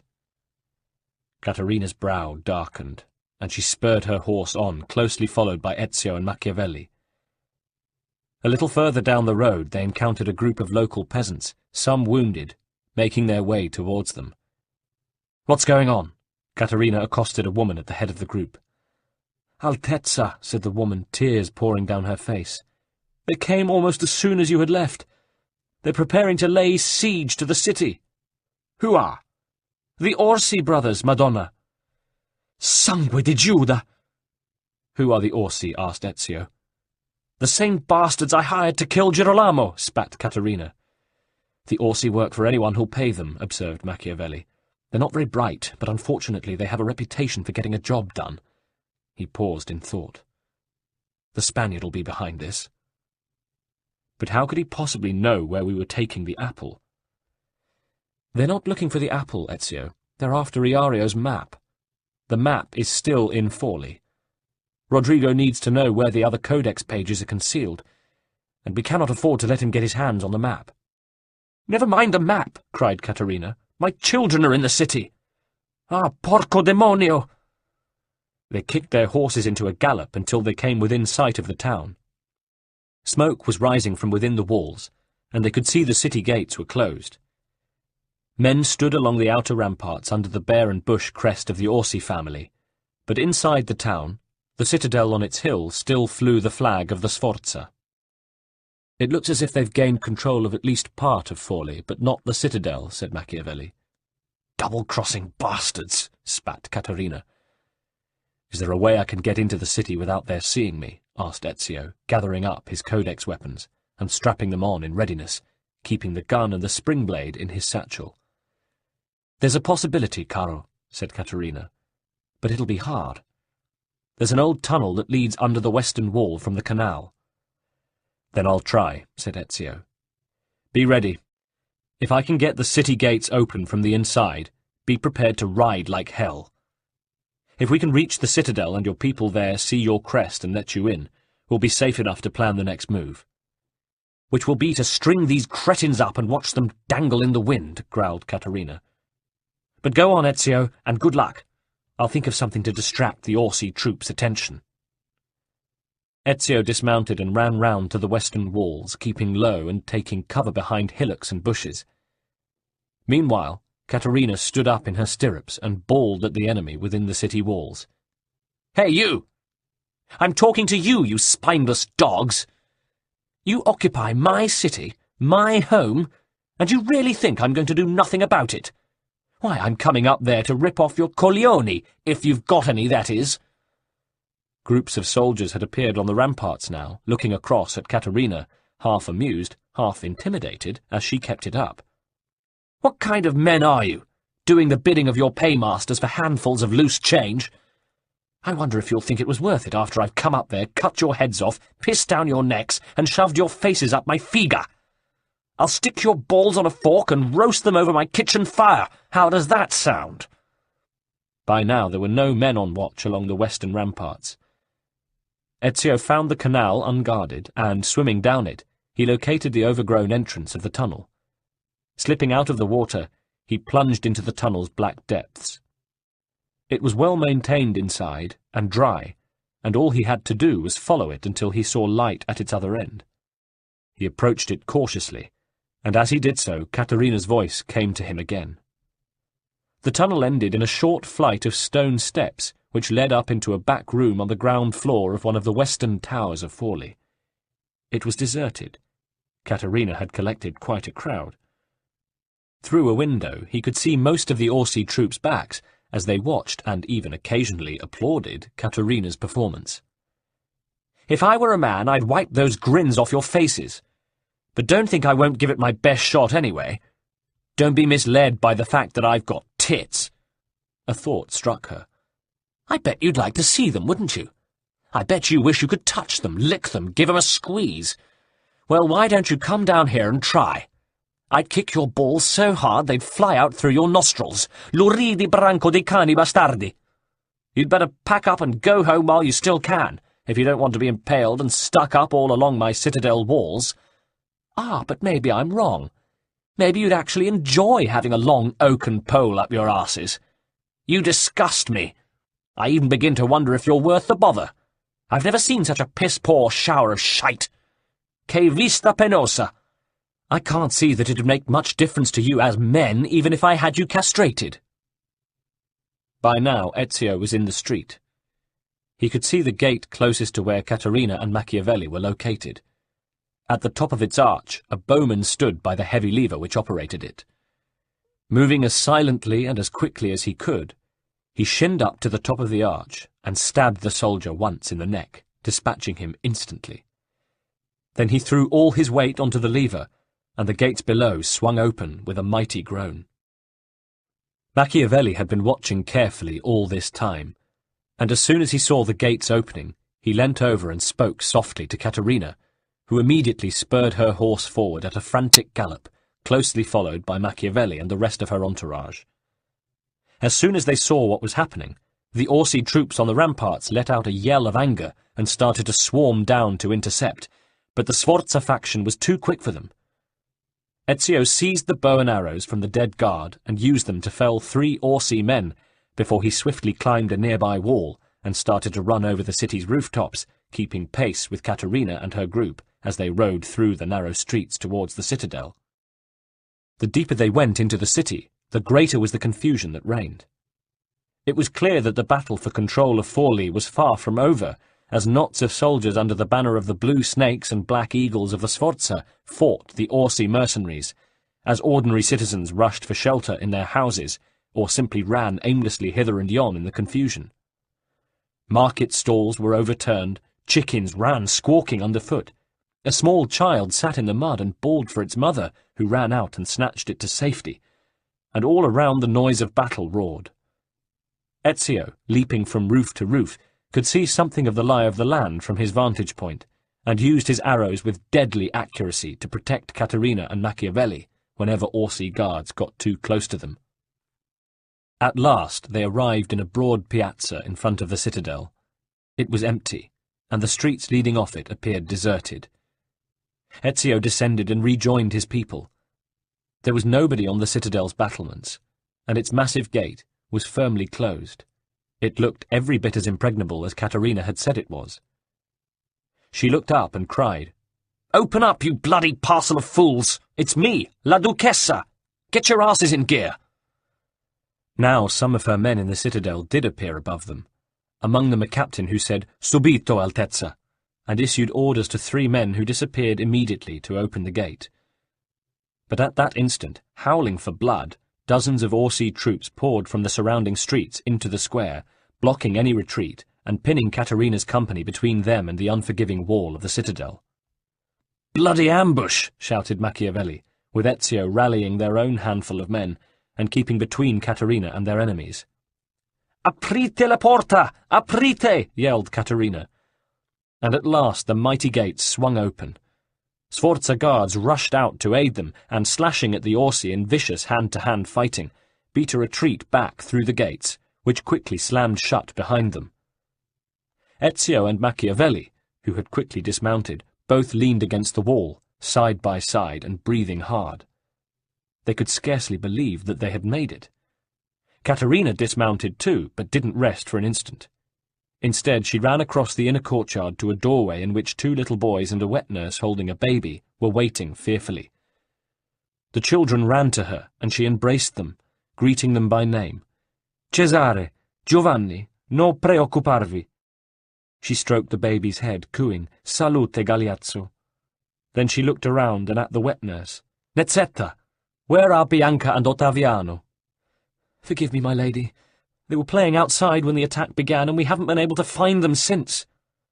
Caterina, looking frightened, was about to reply when suddenly a huge roar went up from the Orsi troops outside the citadel. The Sforza captain came rushing up to Ezio and Machiavelli. "They're bringing in reinforcements from the mountains," he reported. "I don't know how long we'll be able to hold out." He turned to a lieutenant. "To the battlements! Man the cannon!"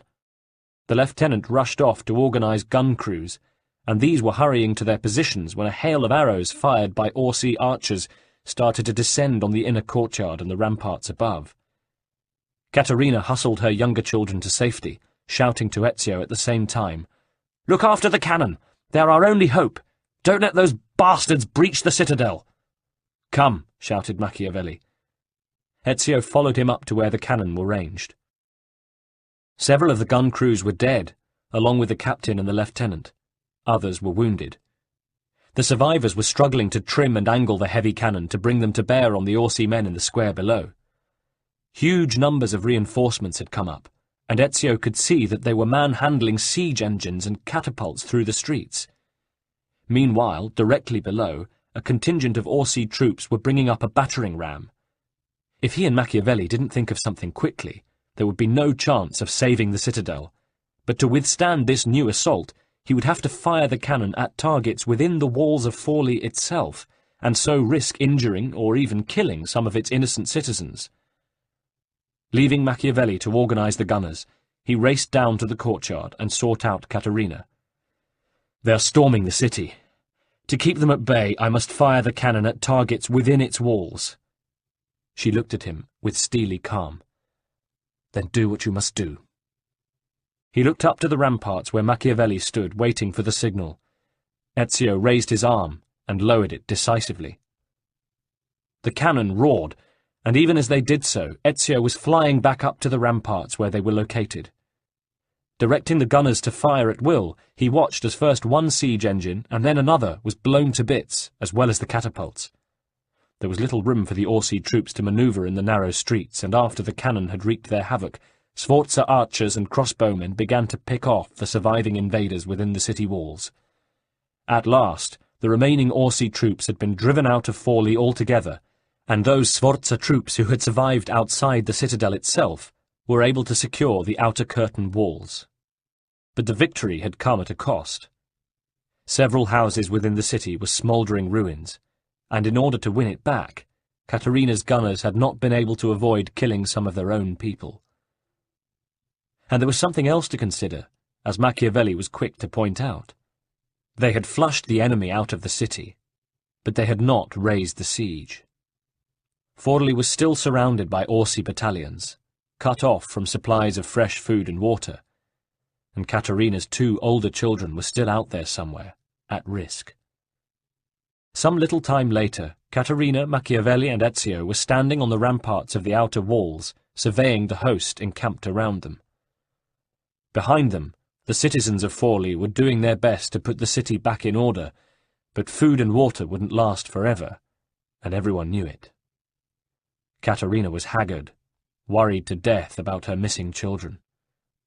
Bianca, the older, was 9, and Ottaviano a year younger. They had yet to encounter the Orsi brothers themselves, but that very day a herald appeared at the centre of the enemy army and blew a clarion call.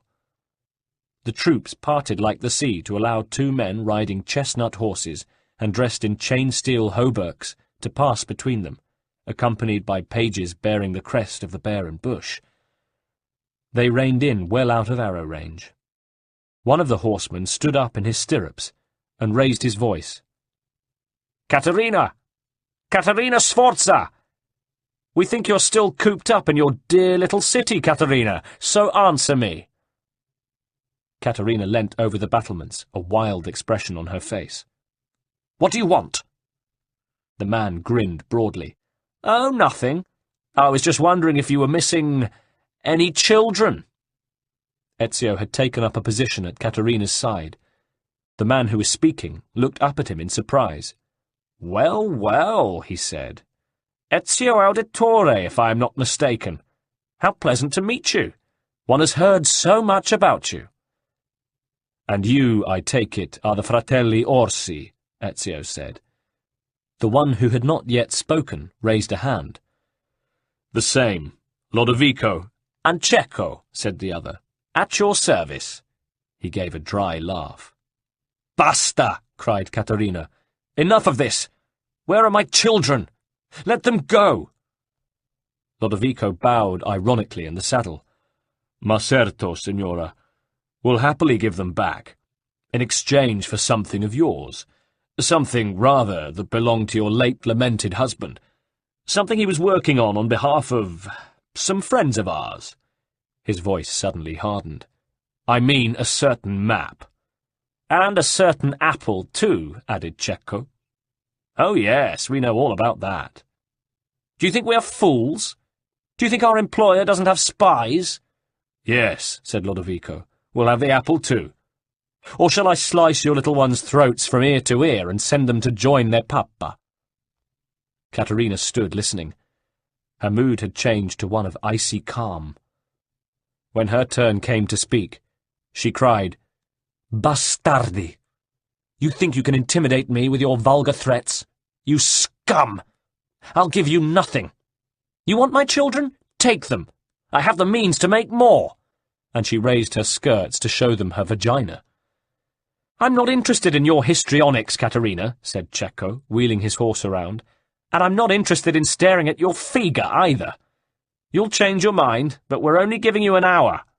Your brats will be safe enough until then in that slummy little village of yours just down the road. And don't forget, we will kill them, and then we will come back and smash your city and take what we want by force. So you just take advantage of our generosity and we can all save ourselves a lot of bother." And the brothers rode off. Caterina collapsed against the rough wall of the rampart, breathing heavily through her mouth, in shock at what she'd just said and done. Ezio was by her side. "You're not going to sacrifice your children, Caterina. No cause could ever be worth that." "To save the world?" She looked at him, lips parted, pale blue eyes wide under her mane of red hair. "We cannot become people like them," said Ezio simply. "There are some compromises which cannot be made." "Oh, Ezio, that is what I expected you to say." She flung her arms round his neck. "Of course we can't sacrifice them, my darling." She stood back. "But I cannot ask you to take the risk of getting them back for me." "Try me," said Ezio. He turned to Machiavelli. "I won't be gone long, I hope. But whatever happens to me, I know you will guard the apple with your life. And Caterina—" "Yes?" "Do you know where Girolamo hid the map?" "I'll find it." "Do so, and protect it." "And what will you do about the Orsi?" asked Machiavelli. "They are already added to my list," said Ezio. "They belong to the company of men who killed my kinsman and destroyed my family. But I now see that there is a greater cause to be served than mere revenge." The two men shook hands, and their eyes locked. "Buona fortuna, amico mio," said Machiavelli sternly. "Buona fortuna anche." It wasn't hard to reach the village whose identity Cecco had so carelessly given away, even if his description of it as a slum had been a little ungracious. It was small and poor, like most serf villages in the Romagna, and it showed signs of having recently been flooded by its nearby river, but on the whole it was neat and clean, the houses roughly whitewashed, and the thatch new. Although the waterlogged road that divided the dozen or so houses was still mired from the flood, everything suggested order, if not contentment, and industry, if not happiness. The only thing which distinguished Santa Salvatza from a peacetime village was that it was peppered with Orsi men-at-arms. No wonder, mused Ezio, that Cecco thought he could afford to mention where he was holding Bianca and Ottaviano. The next question was, where exactly in the village might Caterina's children be located? Ezio, having armed himself this time with the double blade on his left forearm with his metal arm guard, and the pistola on his right, as well as a light arming sword hung from his belt, was dressed simply in a peasant's woolen cloak which hung down below his knees. He pulled his hood up to avoid recognition, and, dismounting some way outside the village and keeping a weather eye out for Orsi scouts, he slung a fardel of kindling borrowed from an outhouse onto his back. Stooping beneath it, he made his way into Santa Salvatza. The residents of the village tried to go about their business as they normally did, despite the military presence that had been foisted onto them. Naturally, no one was particularly enamoured of the Orsi mercenaries, and Ezio, unnoticed by the latter, but almost instantly recognised as a stranger by the locals, was able to gain their support in his mission. He made his way to a house at the end of the village, larger than the others and set slightly apart. It was there, he'd been told by an old woman carrying water from the river, that one of the children was being held. Ezio was grateful that the Orsi soldiery was pretty thinly spread. Most of the force were busy laying siege to Forli. But he knew he had very little time to rescue the children. The door and windows of the house were firmly shut, but as he made his way round the back, where two wings of the building formed a courtyard, Ezio heard a young, firm voice delivering a severe lecture. He climbed onto the roof and peered down into the courtyard, where Bianca Sforza, the miniature image of her mother, was giving two surly Orsi guardsmen a dressing down. "Are you two sorry-looking specimens all they could rustle up to guard me?" she was saying regally, drawn up to her full height and showing as little fear as her mother would have done. "Stolti! It won't be enough. My mamma is fierce, and would never let you hurt me. We Sforza women are no shrinking violets, you know. We may look pretty to the eye, but the eyes deceive, as my papa found out." She drew breath, and the guards looked at each other nonplussed. "I hope you don't imagine I'm scared of you either, because if you did, you'd be very much mistaken. And if you touch one hair of my little brother's head, my mamma will hunt you down and eat you for breakfast, capito?" "Just button it, you little fool," growled the older of the guards, "unless you want to clip round the ear." "Don't you dare talk to me like that. In any case, it's absurd. You'll never get away with this, and I'll be safe at home within the hour. In fact, I'm getting bored. I'm surprised you don't have anything better to do while I wait for you to die." "All right, that's quite enough," said the older guard, reaching out to grab her. But at that moment Ezio fired his pistola from the rooftop, hitting the soldier squarely in the chest. The man was launched from his feet, crimson blossoming through his tunic even before he hit the ground. Ezio mused for a second that Leonardo's powder mix must be improving. In the flurry of confusion that followed the guard's sudden death, Ezio leapt down from the rooftop, landing with the grace and power of a panther, and with his double blades quickly rounded on the younger guard, who fumbled in drawing an ugly-looking dagger. Ezio slashed precisely at the man's forearm, shearing through tendons as though they were ribbons. The man's dagger dropped to the ground, sticking point first in the mud, and before he could muster any further defence, Ezio had brought the double blade under his jaw, stabbing through the soft tissue of the mouth and tongue into the cavity of the skull. Ezio calmly withdrew the blades, leaving the corpse to slump to the ground. "Are they the only two?" he asked the undismayed Bianca, as he quickly reloaded. Yes, and thank you, whoever you are. My mother will see that you are amply rewarded. But they've got my brother Ottaviano, too. Do you know where he is? Asked Ezio, swiftly reloading his pistol. They've got him in the watchtower, by the ruined bridge. We must hurry. Show me where, and stay very close. He followed her out of the house and along the road until they came upon the tower. They were just in time, for there was Lodovico himself, dragging the whimpering Ottaviano along by the scruff of his neck. Ezio could see that the little boy was limping. He must have twisted his ankle. "You!" shouted Lodovico when he saw Ezio. "You'd better hand the girl over and go back to your mistress. Tell her we'll finish the pair of them if we don't get what we want." "I want my mamma," bawled Ottaviano. "Let me go, you big thug." "Shut up, Marmocchio!" Lodovico snarled at him. "Ezio, go fetch the apple and the map, or the kid gets it." "I need to pee," wailed Ottaviano. "Oh, for God's sake, chiudi il becco!" "Let him go," said Ezio firmly. "I'd like to see you make me. You'll never get close enough, you fool. The minute you make a move, I'll slit his throat as easily as winking." Lodovico had dragged the little boy in front of him with both hands, but now had to free one hand in order to draw his sword. At that moment, Ottaviano tried to break free, but Lodovico grasped him firmly by the wrist. Nevertheless, Ottaviano was no longer between Lodovico and Ezio. Seeing his opportunity, Ezio sprang out his pistol and fired. Lodovico's enraged expression was transformed to one of disbelief. The ball had hit him in the neck, cutting the jugular. His eyes goggling, he let go of Ottaviano and sank to his knees, clutching his throat, the blood seeping through his fingers. The boy ran forward to be embraced by his sister. "Ottaviano, stai bene," she said, hugging him close. Ezio moved forward to stand over Lodovico, but not too close. The man hadn't fallen yet, and his sword was still in his hand.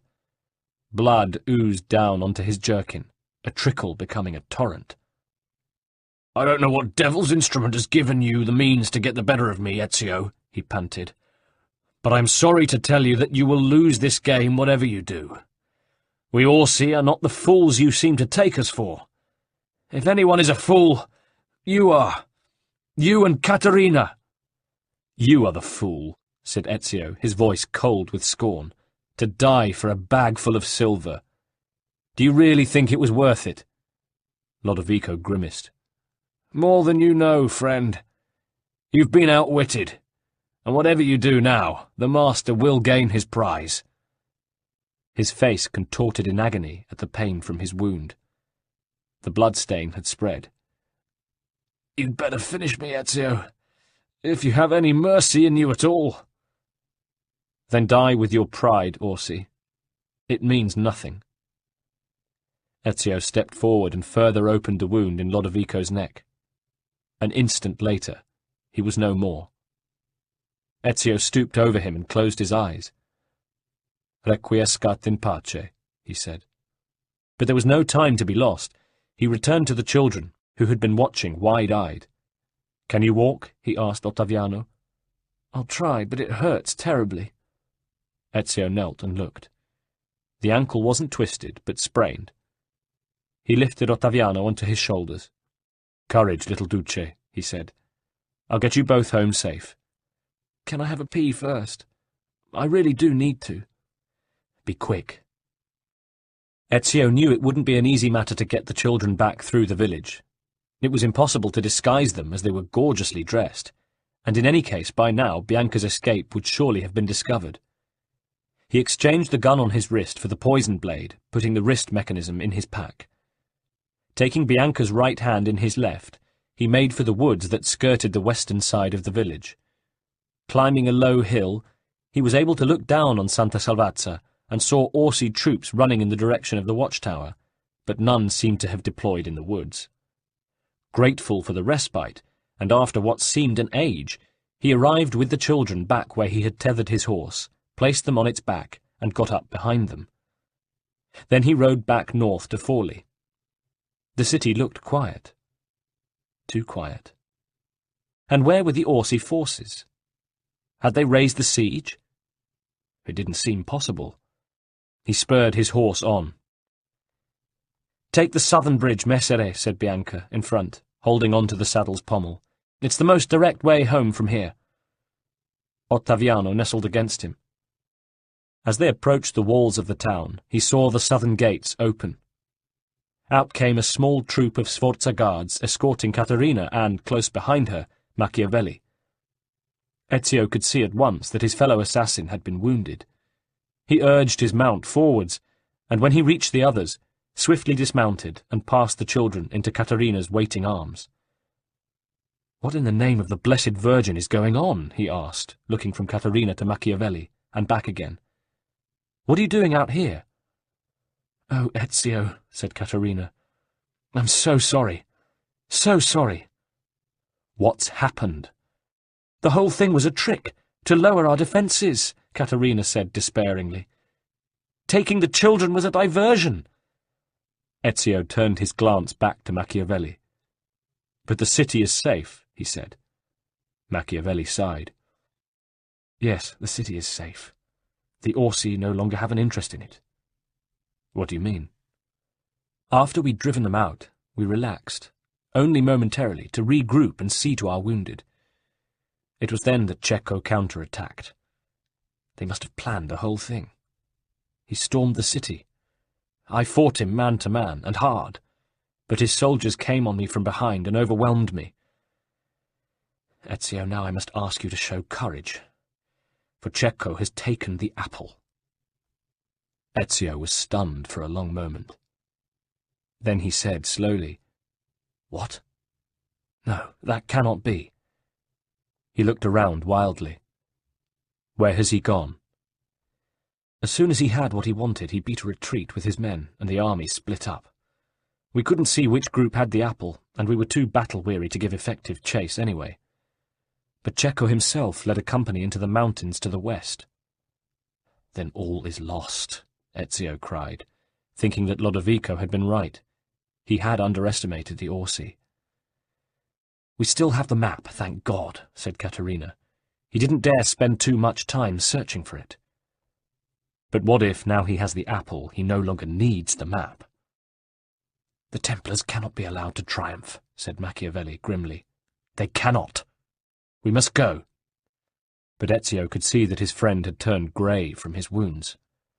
"No, you stay here. Caterina, tend to him. I must leave now. There may yet be time."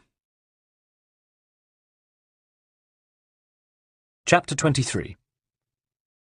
It took a long time for Ezio, riding by day and taking what little rest he could when changing his horse, to arrive in the Apennines, and when he did, he knew the search for Cecco Orsi would take him even longer. But he also knew that if Cecco had returned to his family's seat at Nubilaria, he would be able to cut him off on the road that led from there south on the long, winding route it took to Rome. There was no guarantee that Cecco wouldn't have gone directly to the Holy See, but Ezio thought that with such a precious cargo as the apple, his adversary would first seek safety where he was known, and from there send couriers to establish whether the Spaniard had returned to the Vatican before making contact with him there. Ezio therefore decided to take the Nubilaria road himself, and, entering the town in secret, set about discovering what he could about Cecco's whereabouts. But Cecco's own spies were everywhere, and it wasn't long before Ezio learned that Cecco was aware that he was closing in, and was planning to take off in a caravan of 2 carriages with the apple, in order to escape from him and foil his plans. On the morning Cecco planned to depart, Ezio was ready, keeping a close watch on the southern gates of Nubilaria, and soon the 2 carriages he'd been expecting rumbled out through them.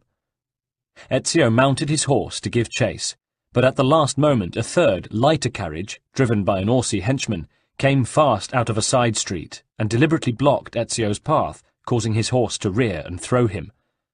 With no time to waste, Ezio was obliged to abandon his steed and, jumping up, clambered onto the Orsi carriage, felling its driver with a single blow and throwing him to the ground. He whipped up the horses and gave chase. It wasn't long before he had his adversary's vehicles in sight, but they saw him too and increased their speed. As they pelted down the treacherous mountain road, Cecco's escort carriage, filled with Orsi soldiers who were preparing to fire their crossbows at Ezio, took a corner too fast. The horses broke their traces and raced on round the bend ahead, but the carriage, its steering gear gone and its hafts empty, shot straight on over the edge of the road and crashed hundreds of feet into the valley below. Under his breath, Ezio thanked fate for her kindness. He urged his own horses on, worried that he would drive them too hard and cause their hearts to burst, but they were pulling less weight than the animals pulling Cecco's carriage, and steadily made up the distance that separated Ezio from his quarry. As Ezio drew level, the Orsi coachman struck out at him with his whip, but Ezio caught it in his hand and pulled it free. Then, when the right moment came, he let go of his own reins and leapt from his carriage to the roof of Cecco's. In panic, the horses of his carriage, relieved of both the weight and the control of a driver, bolted and careered out of sight down the road ahead of them. "Get the hell off!" yelled Cecco's driver, alarmed. "What in God's name do you think you're doing? Are you crazy?" But without his whip, he was finding it harder to control his own team of horses. He had no leisure to fight. From inside the carriage, Cecco himself was shouting, "Don't be a fool, Ezio! You'll never get out of this!" Leaning half out of the window, he lunged at Ezio with his sword, while the coachman frantically tried to control the horses. "Get off my carriage, now!" The driver tried deliberately swerving the carriage to throw Ezio off, but he clung on for dear life. The carriage veered dangerously, and at last, as they were passing a disused marble quarry, it ran completely out of control, crashing onto its side and throwing the driver heavily onto a pile of slabs of marble of all sizes that had been sawn out by the masons and then abandoned owing to faults that ran through the stone. The horses were pulled down in their traces, pawing the ground in frantic terror. Ezio jumped clear, landed in a crouch, and had his sword out ready for Cecco, who, winded but unhurt, was clambering out, fury in his face. "Give me the apple, Cecco. It's all over." "Imbecile! It'll be over when you're dead!" Cecco swung his sword at his opponent, and immediately they were cutting and slashing at each other, dangerously close to the edge of the road. "Give me the apple, Cecco, and I'll let you go. You have no idea of the power of what you have." "You'll never have it. And when my master does, he will have undreamed-of power, and Lodovico and I will be there to enjoy our share of it." "Lodovico is dead. And do you really think your master will let you live once your usefulness to him is over? You already know too much." "You killed my brother. Then this is for you, for his sake." Cecco rushed at him. They closed, blades flashing, and Cecco struck at Ezio again, his sword deflected by the metal arm guard. The fact that his well-aimed blow had not struck home momentarily put Cecco off his guard, but he quickly recovered and struck a blow at Ezio's right arm, cutting deeply into his bicep and causing him to let his weapon fall. Cecco gave a hoarse cry of triumph. He held the point of his sword at Ezio's throat. "Don't beg for mercy," he said, "for I'll give you none." And he drew back his arm to drive in the fatal blow. At that instant, Ezio unleashed the double-bladed dagger from its mechanism on his left forearm and, swinging round with lightning speed, rammed it into Cecco's chest. Cecco stood stock still for a long moment, looking down at the blood dripping onto the white roadway. He dropped his sword and fell against Ezio, clutching onto him for support. Their faces were close. Cecco smiled. "So, you have your prize again," he whispered, as the lifeblood pumped out faster from his chest. "Was it really worth it?" asked Ezio. "So much carnage."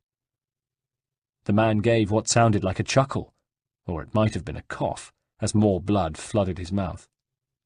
"Look, Ezio, you know how hard it will be for you to hold on to a thing of such value for long." He fought for breath. "I am dying today, but it will be you who dies tomorrow." And as the expression faded from his face, and his eyes rolled upwards, his body sank to the ground at Ezio's feet. "We shall see, my friend," Ezio told him. "Rest in peace." He felt groggy. Blood was pouring from the wound in his arm, but he made himself walk to the carriage and calmed the horses, cutting them free of their traces. Then he searched the interior and quickly located the teak box. Opening it quickly to ensure that its contents were safe, He reclasped it shut again and tucked it firmly under his good arm. He glanced across the quarry, where the driver lay inert. It wasn't necessary to verify that the man was dead, for the broken angle of the body told him everything. The horses had not moved far, and Ezio went over to them, wondering if he had the strength to mount one and use it at least to get him part of the way back to Forli. He hoped he would find everything there as he had left it, for his tracing of Cecco had taken far longer than he'd hoped or expected. But he had never pretended that his work would be easy, and the apple was back in assassin control. The time he had spent had not been in vain. He looked at the horses again, deciding that the lead beast would be his best choice of the four. He went to put his hand on its mane to pull himself up, for it was not equipped with riding tack, but as he did so, he staggered. He had lost more blood than he'd thought. He would have to bind up his wound somehow before he did anything else. He tethered the horse to a tree and cut a strip from Cecco's shirt to use as a bandage. Then he dragged the body out of sight. If anyone came by, they would assume, if they did not look too carefully, that Ezio and the driver had been the victims of a tragic road accident. But it was getting late, and there would be few travellers abroad at this hour. However, the effort drained the last of his resources. Even I have to rest, he thought, and the thought was a sweet one. He sat down in the shade of the tree and listened to the sound of the horse as it gently grazed. He placed the teak box on the ground beside him and took one last cautious look round, for this was the last place he should remain for long. But his eyelids were heavy, and he did not see the silent watcher concealed by a tree on the knoll which rose above the road behind him. When Ezio awoke, darkness had fallen, but there was just enough moonlight for him to see a figure moving silently near him. Ezio's right bicep ached dully, but when he tried to raise himself with his good left arm, he found he could not move it. Someone had brought a slab of marble from the quarry and used it to pin the arm down. He struggled, using his legs to try to stand, but he could not. He looked down to where he had left the box containing the apple. It was gone. The figure who was dressed, Ezio saw, in the black kappa and white habit of a Dominican monk, had noticed him wake, and turned to him, adjusting the marble slab so that it held him more securely. Ezio noticed that a finger was missing from one of the monk's hands. "Wait," he said. "Who are you? What are you doing?" The monk didn't reply. Ezio could see the box as the monk stooped to pick it up again. "Don't touch that! Whatever you do, don't—" But the monk opened the box, and a light as bright as the sun shone forth. Ezio thought he heard the monk give a sigh of satisfaction, before he passed out again. When he woke again, it was morning. The horses were all gone, but with daylight, some of his strength had returned. He looked at the marble slab. It felt heavy, but it did move slightly when his arm moved under it. He looked around. Just within reach of his right hand, he could see a stout branch that must have fallen from the tree at some point in the past, but which was still green enough to be strong. Gritting his teeth, he picked it up and manoeuvred it under the slab. His right arm hurt like hell, and started to bleed again as he wedged one end of the branch under the slab and heaved. A half-forgotten line from his school days had flashed through his mind. "Give me a lever long enough, and I will lift the earth." He pushed hard. The slab started to move, but then his strength failed him and it fell back into place again. He lay back, rested, and tried again. At the third attempt, screaming inwardly with pain, and thinking the muscles of his wounded right arm would tear through the skin, he pushed again, as if his very life depended on it, and finally the slab rolled over onto the ground. Gingerly he sat up. His left arm was sore, but nothing was broken. Why the monk had not killed him as he slept, he had no idea. Perhaps murder was not part of the man of God's plan. But one thing was certain. The Dominican and the apple were gone. Dragging himself to his feet, he found his way to a nearby stream and drank thirstily before bathing his wound and redressing it. Then he set off eastwards back over the mountains towards Forley. At last, after a journey of many days, he saw the towers of the town in the distance. But he was tired, drained by his unremitting task, by his failure, by his loneliness. On the journey back, he had had plenty of time to think about Christina and what might have been, had he not been given this cross to bear. But since he had, he could not change his life, nor, as he realized, would he. He had reached the far end of the bridge to the southern gate, and was close enough to see people on the battlements, when exhaustion finally overcame him, and he passed out. When he next awoke, it was to find himself lying in a bed covered in pristine linen sheets, out on a sunny terrace shaded by vines. A cool hand stroked his forehead, and pressed a beaker of water to his lips. "Ezio, thank God you are back with us. Are you all right? What happened to you?" The questions flowed from Caterina's mouth with all her usual impetuosity. I don't know. They saw you from the ramparts. I came out personally. You'd been travelling for I don't know how long, and you have a horrific wound. Ezio struggled with his memory. Something is coming back to me now. I had retrieved the apple from Cecco, but there was another man who came soon afterwards. He took the apple. Who? He wore a black hood like a monk, and I think had a finger missing. Ezio struggled to sit up. How long have I been lying here? I have to go, right away.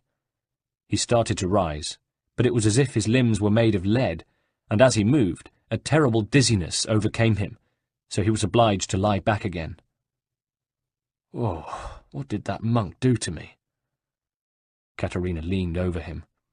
You can't go anywhere yet, Ezio. Even you need time to recover if you're to fight the battles well which lie ahead. And I can see a long and arduous journey in front of you. But cheer up. Niccolo has returned to Florence. He will look after the matters there. And your other fellow assassins are vigilant, so stay a while. She kissed his forehead, then, tentatively at first, his lips.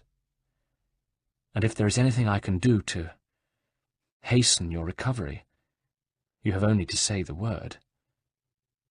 Her hand began very gently to wander downwards beneath the sheets until she found her objective. Wow, she smiled. I think I am already succeeding, a little. You are quite a woman, Caterina Sforza. She laughed. Tesoro, if ever I were to write the story of my life, I would shock the world. Ezio was strong and still, at 30 years old, a young man in his prime. Moreover, he had undergone some of the toughest training known to man, so it was really no wonder that he was up and about again sooner than most would have been. But his right arm had been severely weakened by Cecco's blow, and he knew he needed to work hard to recover the full strength he required to resume his quest. He made himself be patient, and under Caterina's strict but understanding guidance, spent his enforced time at Forlì in quiet contemplation, when he could often be found sitting under the vines lost in one of Poliziano's books, or, more frequently, in vigorous exercise of every kind. And then a morning came when Caterina arrived in his chamber to find him dressed for travel, and a page helping him pull on his riding boots. She sat on the bed beside him. "So the time has come," she said. "Yes. I can delay no longer." She looked sad and left the room, to return not long afterwards with a scroll. "Well, the time had to come," she said, "and God knows your task is more important than our enjoyment, for which I hope another time will come round again soon." She showed him the scroll. "Here, I have brought you a leaving present." "What is it?" "Something you will need." She unrolled it, and Ezio saw that it was a map of the entire peninsula, from Lombardy to Calabria, and all across it, as well as the roads and towns, a number of crosses were marked on it, in red ink. Ezio looked up at her. It's the map Machiavelli spoke of. Your husband's. My late husband's, mio caro. Niccolo and I made a couple of important discoveries while you were on your travels. The first is that we timed our removal of dear Girolamo rather well, for he just about completed his work on this.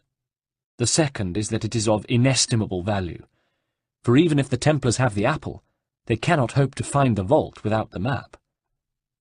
You know about the vault. Darling, you can be just a tad naive at times. Of course I do. She became more businesslike. But fully to disarm our enemies, you must recover the apple. This map will help you bring your full great task to an end. As she handed him the map, their fingers touched, lingered, and entwined. And their eyes would not leave each other's. There is an abbey in the wetlands near here, Caterina said at last. Dominicans. Their order wears black hoods. I'd start there. Her eyes were shining, and she looked away. Now go. Find us that troublesome monk. Ezio smiled. I think I'm going to miss you, Caterina. She smiled back a bit too brightly. For once in her life, she was finding it hard to be brave. Oh, I know you will. Chapter 24. The monk who welcomed Ezio at the Wetlands Abbey was as monks should be, plump and rubicund, but he had flaming red hair and puckish, shrewd eyes, and spoke with an accent Ezio recognized from some of the condottieri he'd encountered in Mario's service. The man was from Ireland. Blessings on you, brother. Grazie, padre. I am Brother O'Callaghan. I wonder if you can help me. That's why we're here, brother. Of course, we live in troubled times. It's hard to think straight without something in our stomachs. You mean something in your coin purse? You take me wrong. I'm not asking you for anything. The monk spread his hands. But the Lord helps the generous. Ezio shook out some florins and passed them across. If it's not enough. The monk looked reflective. Ah, well, the thought is there. But the truth is that the Lord actually helps the slightly more generous. Ezio continued shaking out coins until Brother O'Callaghan's expression cleared. The order appreciates your open-handedness, brother. He folded his hands on his belly. What do you seek? A black-hooded monk who lacks one of his 10 fingers. Brother Guido has only 9 toes. Are you sure it wasn't a toe? Quite sure. And then there's Brother Domenico, but it's his entire left arm he's lacking. No, I'm sorry, but I'm quite sure it was a finger. The monk paused, deep in thought. Now wait a moment. I do recall a black-cowled monk with only 9 fingers. Yes, of course. It was when we had our last San Vincenzo's feast at our abbey in Tuscany. Ezio smiled. Yes, I know the place. I'll try there. Grazie. Go in peace, brother. I always do. Ezio crossed the mountains westwards into Tuscany, and though the journey was a long and difficult one, as autumn approached and the days became unkinder, he felt his greatest trepidation when he approached the abbey, for it was the place where one of those implicated in the plot to assassinate Lorenzo de' Medici, Jacopo de' Pazzi's secretary Stefano de' Bagnoni, had met his end at Ezio's hands long ago. It was unfortunate that the abbot who greeted him here was one who had been a witness to that killing. "Excuse me," Ezio said to him first. "I wonder if you can—" But the abbot, recognizing him, drew back in horror and cried, "May all the archangels, Uriel, Raphael, Michael, Sarakel, Gabriel, Ramiel, and Raguel, may they all in their mightiness protect us." He turned his blazing eyes from heaven to Ezio. "Unholy demon, begone!" "What's the matter?" said Ezio in consternation. "What's the matter? What's the matter? You are the one who murdered Brother Stefano, on this holy ground." A nervous group of brothers had gathered at a safe distance, and the abbot now turned to them. "He has returned! The killer of monks and priests has returned!" he pronounced in a voice of thunder, and then took flight, followed by his flock. The man was clearly in a state of high panic. Ezio had no choice but to give chase. The abbey was not as familiar to him as to the abbot and his troop of monks. At last he tired of hurtling round unfamiliar stone corridors and cloisters, and leapt to the rooftops to get a better view of where the monks were headed. But this only threw them into a greater panic, and they started to scream, "He's come! He's come! Beelzebub has come!" And so he desisted and stuck to conventional means of pursuit. Finally, he caught up with them. Panting, the abbot rounded on him and croaked, "Begone, demon! Leave us alone! We have done no sin so great as thine." "No, wait, listen," panted Ezio, almost equally out of breath. "I just want to ask you a question." "We have called down no demons upon us. We seek no journey to the afterlife just yet." Ezio placed his palms downwards. "Please, calma. I wish you no harm." But the abbot wasn't listening. He rolled his eyes. My God, why have you forsaken me? I'm not yet ready to join your angels." And he took to his heels again. Ezio was obliged to bring him down in an arms-to-feet tackle. They both got up, dusting themselves down in the middle of a circle of goggling monks.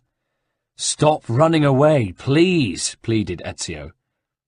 The abbot cowered. "No, have mercy. I don't want to die," he burbled.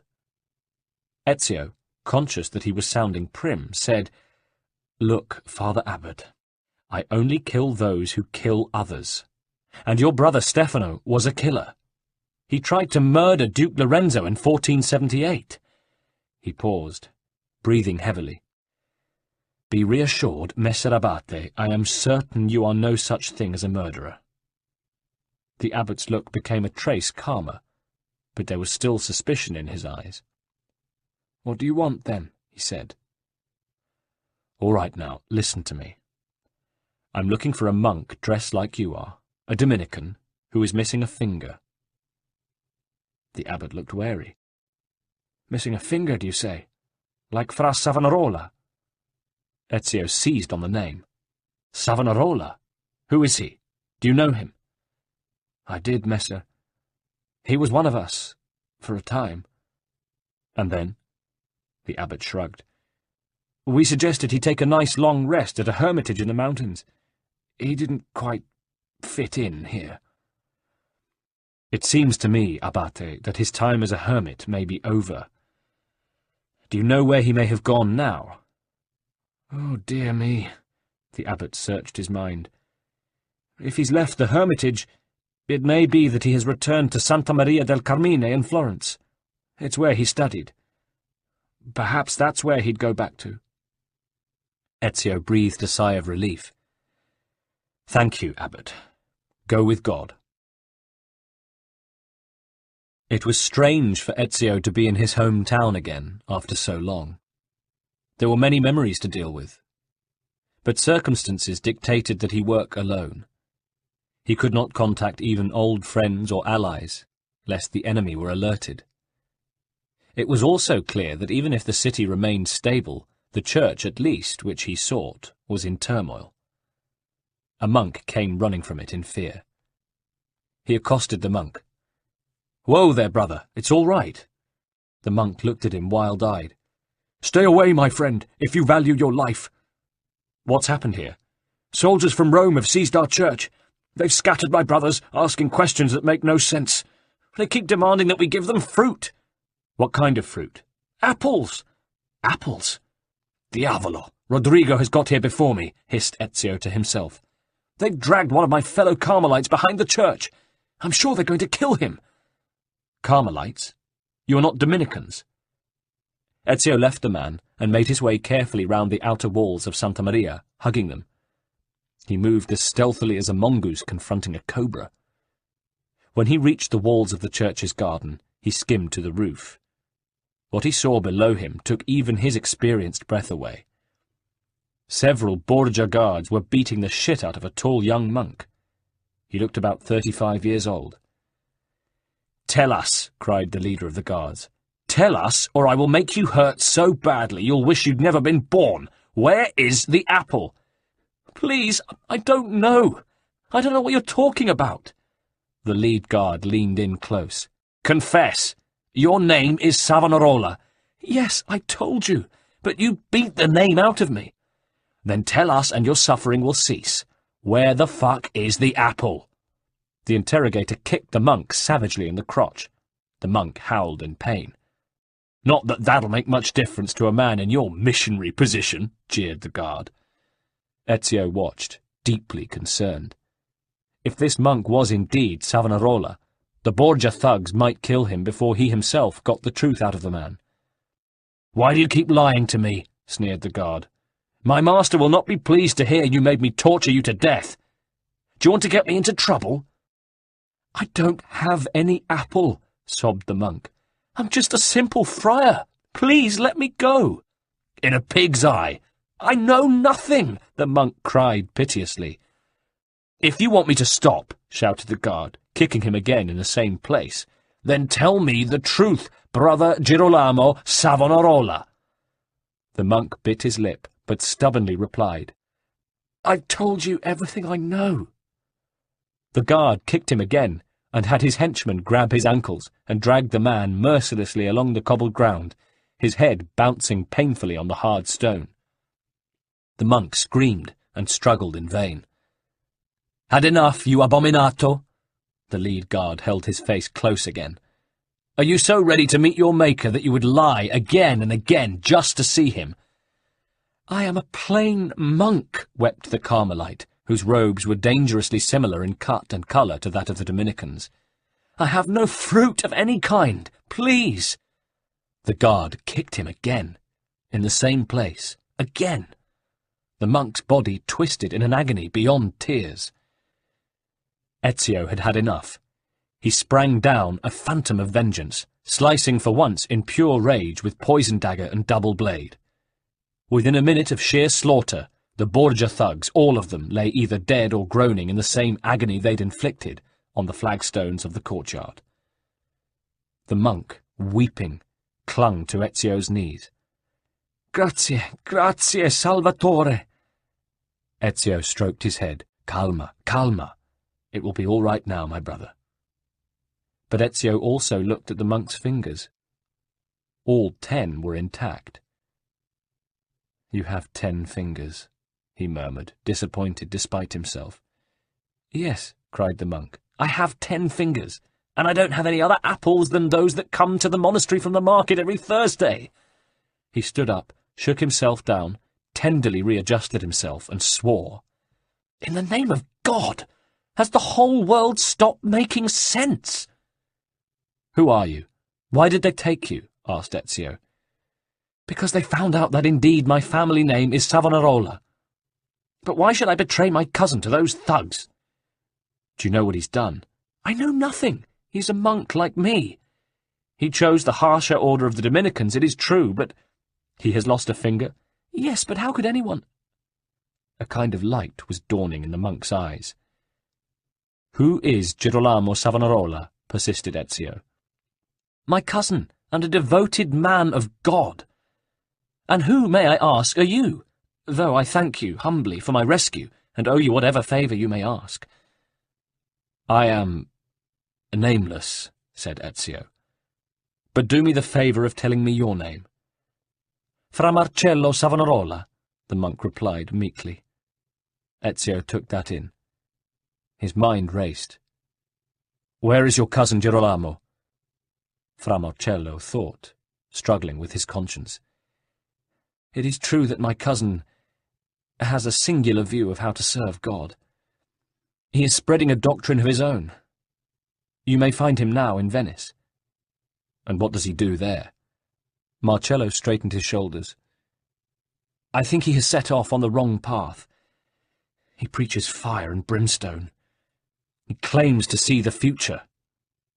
Marcello looked at Ezio through red-rimmed eyes, eyes full of agony. If you really want my opinion, he spews madness. Chapter 25. Ezio felt that he had spent too long on what seemed to be a fruitless quest.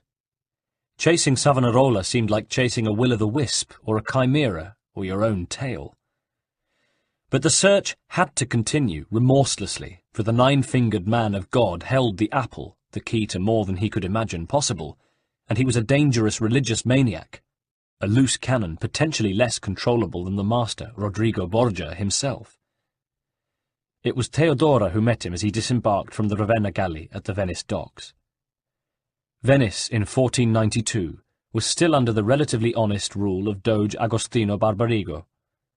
The city was abuzz with talk of how a Genoese seaman called Cristoforo Colombo, whose mad plans to sail westwards across the ocean sea had been turned down by Venice, had got funding from Spain and was about to set out. Had Venice itself been mad not to fund the expedition?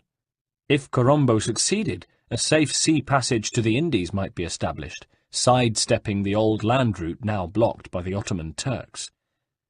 But Ezio's mind was far too full of other matters to pay much attention to these matters of politics and trade. "We have your news," Theodora said, "but are you certain?" "It's the only lead I've got, and it seems a good one. I'm certain that the apple is here again, in the hands of the monk Savonarola.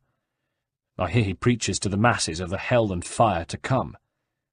"I have heard of this man." "Do you know where he can be found, Theodora?" "No.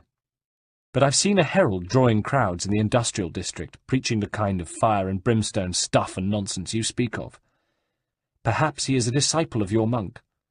Come with me. You will certainly be my guest while you are here, and once you're settled we will go straight to where this man delivers his sermons."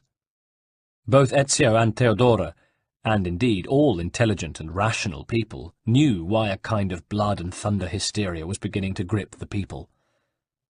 The half-millennium year of 1500 was not far off, and many believed that that year would mark the second coming, when the Lord would come with clouds in his own glory and the glory of his Father, with 10,000 of his saints, even myriads of angels, and shall sit upon the throne of his glory, and before him shall be gathered all nations, and he shall separate them one from another, and shall set the sheep, the saved, on his right hand, and the goats, the damned, upon the left. San Matteo's description of the Last Judgment reverberated through the imaginations of many. "This herald and his boss are really cashing in on the febbre de fine secolo," said Theodora. "For all I know, they believe in it themselves." "I think they must do," said Ezio. "The danger is that with the apple in their hands, they may actually bring about a world disaster that has nothing to do with God and everything to do with the devil." He paused. "But for the moment they have not unleashed the power they have, and thank God for that, for I doubt if they would know how to control it. For the moment at least they seem content to foretell the apocalypse, and that," he laughed bitterly, "has always been an easy sell." "But it gets worse," said Theodora. "Indeed, you might almost believe that the apocalypse were really at hand. Have you heard the bad news?" "I have heard none since I left Forli." "Lorenzo de' Medici has died at his villa in Careggi." Ezio looked grim. "That is indeed a tragedy. Lorenzo was a true friend to my family, and without his protecting hand I fear I may never recover the Palazzo Auditore. But that is as nothing compared with what his death may mean to the peace he maintained between the city-states. It was always fragile at the best of times." "There is more," said Theodora. "And it is, if anything, worse news even than Lorenzo's death." She paused. "You must brace yourself for this, Ezio. The Spaniard, Rodrigo Borgia, has been elected Pope. He rules the Vatican and Rome as the Supreme Pontiff, Alexander VI. "What? By what devilry?" "The conclave of Rome has only just ended, this month. The rumour is that Rodrigo simply bought most of the votes. Even Ascanio Sforza, who was the most likely candidate standing against him, voted for him. 4 mule loads of silver was his bribe, they say." "What profits him to be Pope? What is it he seeks?" "Is such great influence not enough?" Theodora looked at him. "Now we are in the power of a wolf, Ezio. The most rapacious, perhaps, the world has ever seen." "What you say is true, Theodora. but the power he seeks is even greater than that which the papacy will give him. If he controls the Vatican, he is that much closer to gaining access to the vault. And he is still on the trail of the apple, the piece of Eden he needs to give him the power of God himself. Let us pray that you get it back into the hands of the assassins. Rodrigo as Pope and Master of the Templars is dangerous enough. Once he has the apple as well. She broke off. As you say, he will be indestructible. It's odd, said Ezio. What is? Our friend Savonarola doesn't know it, but he has 2 huntsmen chasing him. Theodora conducted Ezio to the large open square in the industrial quarter of Venice, where the herald was wont to conduct his sermons, and left him there. Ezio, his hood up and his face lowered but watchful, blended in with the crowd that was already gathering. It wasn't long before the square was packed, the mob thronging around the small wooden stage onto which a man now stepped, an ascetic-looking man with cold blue eyes and hollow cheeks, iron-grey hair and gnarled hands, dressed in a plain grey woolen robe. He started to speak, pausing only when the mad cheers of the crowd obliged him to. Ezio saw how skillfully one man could work hundreds into a state of blind hysteria. "Gather, children, and hear my cry, for the end of days draws nigh. Are you ready for what is to come? Are you ready to see the light my brother Savonarola has blessed us with?" He raised his hands, and Ezio, who knew exactly what light the herald was referring to, listened soberly. "Dark days are upon us," continued the herald, "but my brother has shown me the path forward unto salvation, unto the heavenly light that awaits us. But only if we are ready, only if we embrace him. Let Savonarola be our guide, for he alone knows what is to come. He shall not lead us astray." Now the herald leant forward earnestly on the lectern before him. "Are you ready for the final reckoning, brothers and sisters? Whom shall you follow when the time comes?" He paused again for effect. "There are many in the churches who claim to offer salvation, the summoners, the pardoners, the scatterbrained slaves of superstition. But nay, my children, they are all in thrall to the Borgia Pope, all in thrall to Pope Alexander, the 6th and most mortgaged of that name." The crowd screamed. Ezio inwardly winced. He remembered the apparent prophecies he had seen the apple project in Leonardo's workshop. Somewhere in the distant future, a time when hell would truly be unleashed upon the earth, unless he could stop it. "Our new Pope Alexander is not a spiritual man. He's not a man of the soul. Men like him buy your prayers and sell your benefices for profit. All the priests of our churches are ecclesiastical merchants. Only one among us is a true man of the Spirit. Only one among us has seen the future and spoken with the Lord. My brother Savonarola, he shall lead us." Ezio thought, had that mad monk opened the apple as he had himself? Had he unleashed the same visions? What was it Leonardo had said about the apple? Unsafe for weaker brains. "Savonarola shall lead us to the light," the herald was concluding. "Savonarola shall tell us what is to come. Savonarola shall carry us to the front door of heaven itself. We shall not want in the new world that Savonarola has borne witness to. Brother Savonarola walks the very path to God we have been seeking." He raised his hands again as the mob yelled and cheered. Ezio knew that the only way to find the monk was through this acolyte, but he had to find a way to reach the man without arousing the suspicions of the devoted crowd. He made his way forward cautiously, acting the role of the meek man seeking conversion to the herald's flock. It wasn't easy.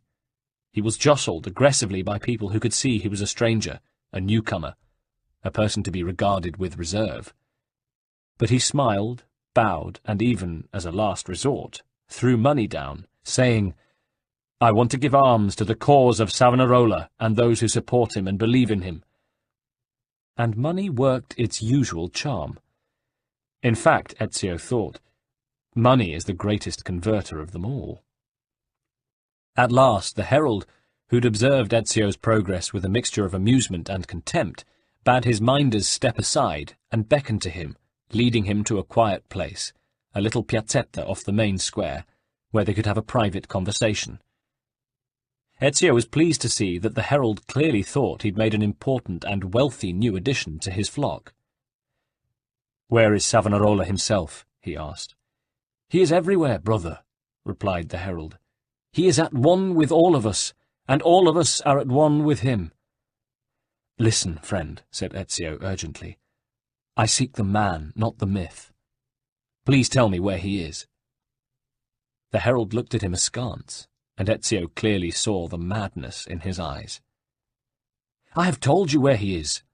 Look, Savonarola loves you just as you are. He will show you the light. He will show you the future. But I must talk to him myself. I must see the great leader, and I have great riches to bring to his mighty crusade." The herald looked cunning at that. "I see," he said. "Be patient. The hour is not yet come, but you shall join us in our pilgrimage, brother." And Ezio was patient. He was patient for a long time. Then one day he received a summons from the herald to meet him at the Venice dockyards at dusk. He arrived early and waited impatiently and nervously, until finally he saw a shadowy figure approaching through the evening mists. "I was not sure you would come," he greeted the herald. The herald looked pleased. "The quest for truth is passionate in you, brother, and it has withstood the test of time. But now we are ready, and our great leader has assumed the mantle of command he was born to. Come." He motioned ahead of him and led Ezio to the quayside where a large galley waited. Near it, a crowd of the faithful waited. The herald addressed them. "My children, it is time at last for us to depart. Our brother and spiritual leader Girolamo Savonarola awaits us in the city he has at last made his own." "Yes, he has. The son of a bitch bastard has brought my town and my home to its knees, to the brink of insanity." The crowd and Ezio turned to look at the person who had spoken, a long-haired young man in a black cap, with full lips and a weak face, now contorted in anger. "I have just escaped from there," he continued, "thrown out of my dukedom by that prick King Charles of France, whose meddling has caused me to be replaced by that dog of God, Savonarola." The crowd's mood turned ugly, and they would surely have seized the young man and thrown him into the lagoon if the herald had not stayed them. "Let the man speak his mind," ordered the herald, and turning to the stranger, asked, "Why do you take Savonarola's name in vain, brother?" "Why? Why? Because of what he's done to Florence. He controls the city. The Signoria are either behind him or powerless against him. He whips up the mob, and even people who should know better, like Maestro Botticelli, follow him slavishly. They burn books, works of art, anything which that madman deems immoral." "Savonarola is in Florence now?" asked Ezio intently. "You're sure?" "Would it were otherwise. Would he were on the moon or in hell's mouth. I barely got away with my life." "And who might you be exactly, brother?" asked the herald, impatient now and showing it. The young man drew himself up. "I am Piero de' Medici, son of Lorenzo il Magnifico, and rightful ruler of Florence." Ezio clasped his hand. "Well met, Piero. Your father was my staunch friend." Piero looked at him. "Thank you for that, whoever you may be. As for my father, he was lucky to die before all this madness broke like a giant wave over our city." He turned heedlessly to the angry crowd. "Do not support that wretched monk. He is a dangerous fool with an ego the size of the Duomo. He should be put down like the mad dog he is." Now, as one, the crowd growled in righteous fury. The herald turned to Piero and yelled, "Heretic! Seeder of evil thoughts!" To the crowd he cried, "This is the man who must be put down, be silenced, he must burn!"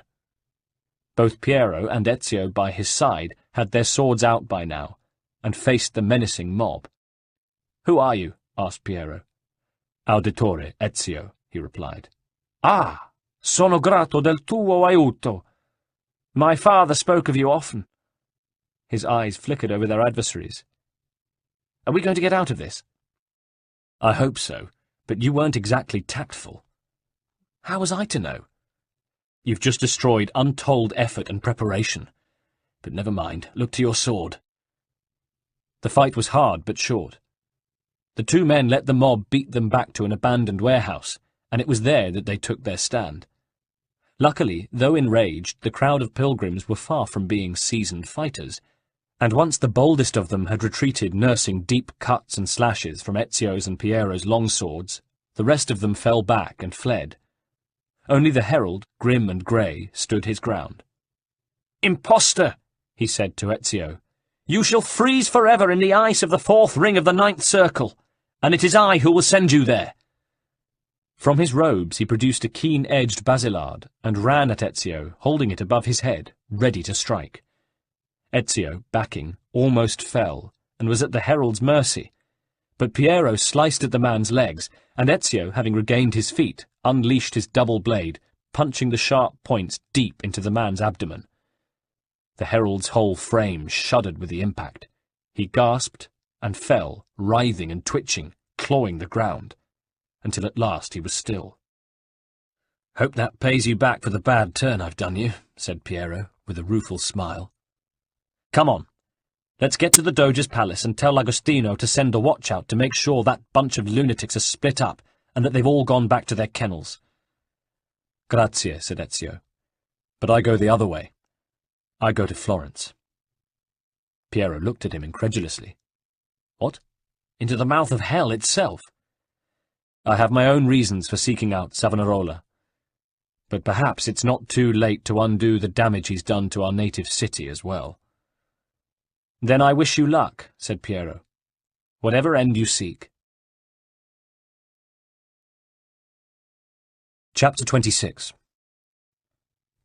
Fra Girolamo Savonarola took over the effective government of Florence in 1494, aged 42. He was a tormented man, a twisted genius, and the worst kind of fanatical believer. But the most frightening thing about him was that people allowed him not only to lead them, but to incite them to commit the most ludicrous and destructive acts of folly, all based on a terror of hellfire and on a doctrine which taught that all pleasure, all worldly goods, and all the works of man were despicable, and that only by complete self-abnegation could a person find the true light of faith. No wonder, thought Ezio, pondering these things as he rode towards his hometown, that Leonardo stayed put in Milan.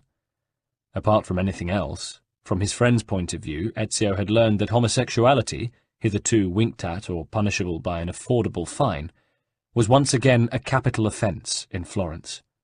And no wonder, too, that the great materialist and humanist school of thinkers and poets, who had gathered around the nurturing and enlightened spirit of Lorenzo, had broken up, and sought less barren soil than the intellectual desert which Florence was fast becoming. As he approached the city, Ezio became aware of large groups of black-robed monks and soberly attired laymen heading in the same direction. All looked solemn but righteous.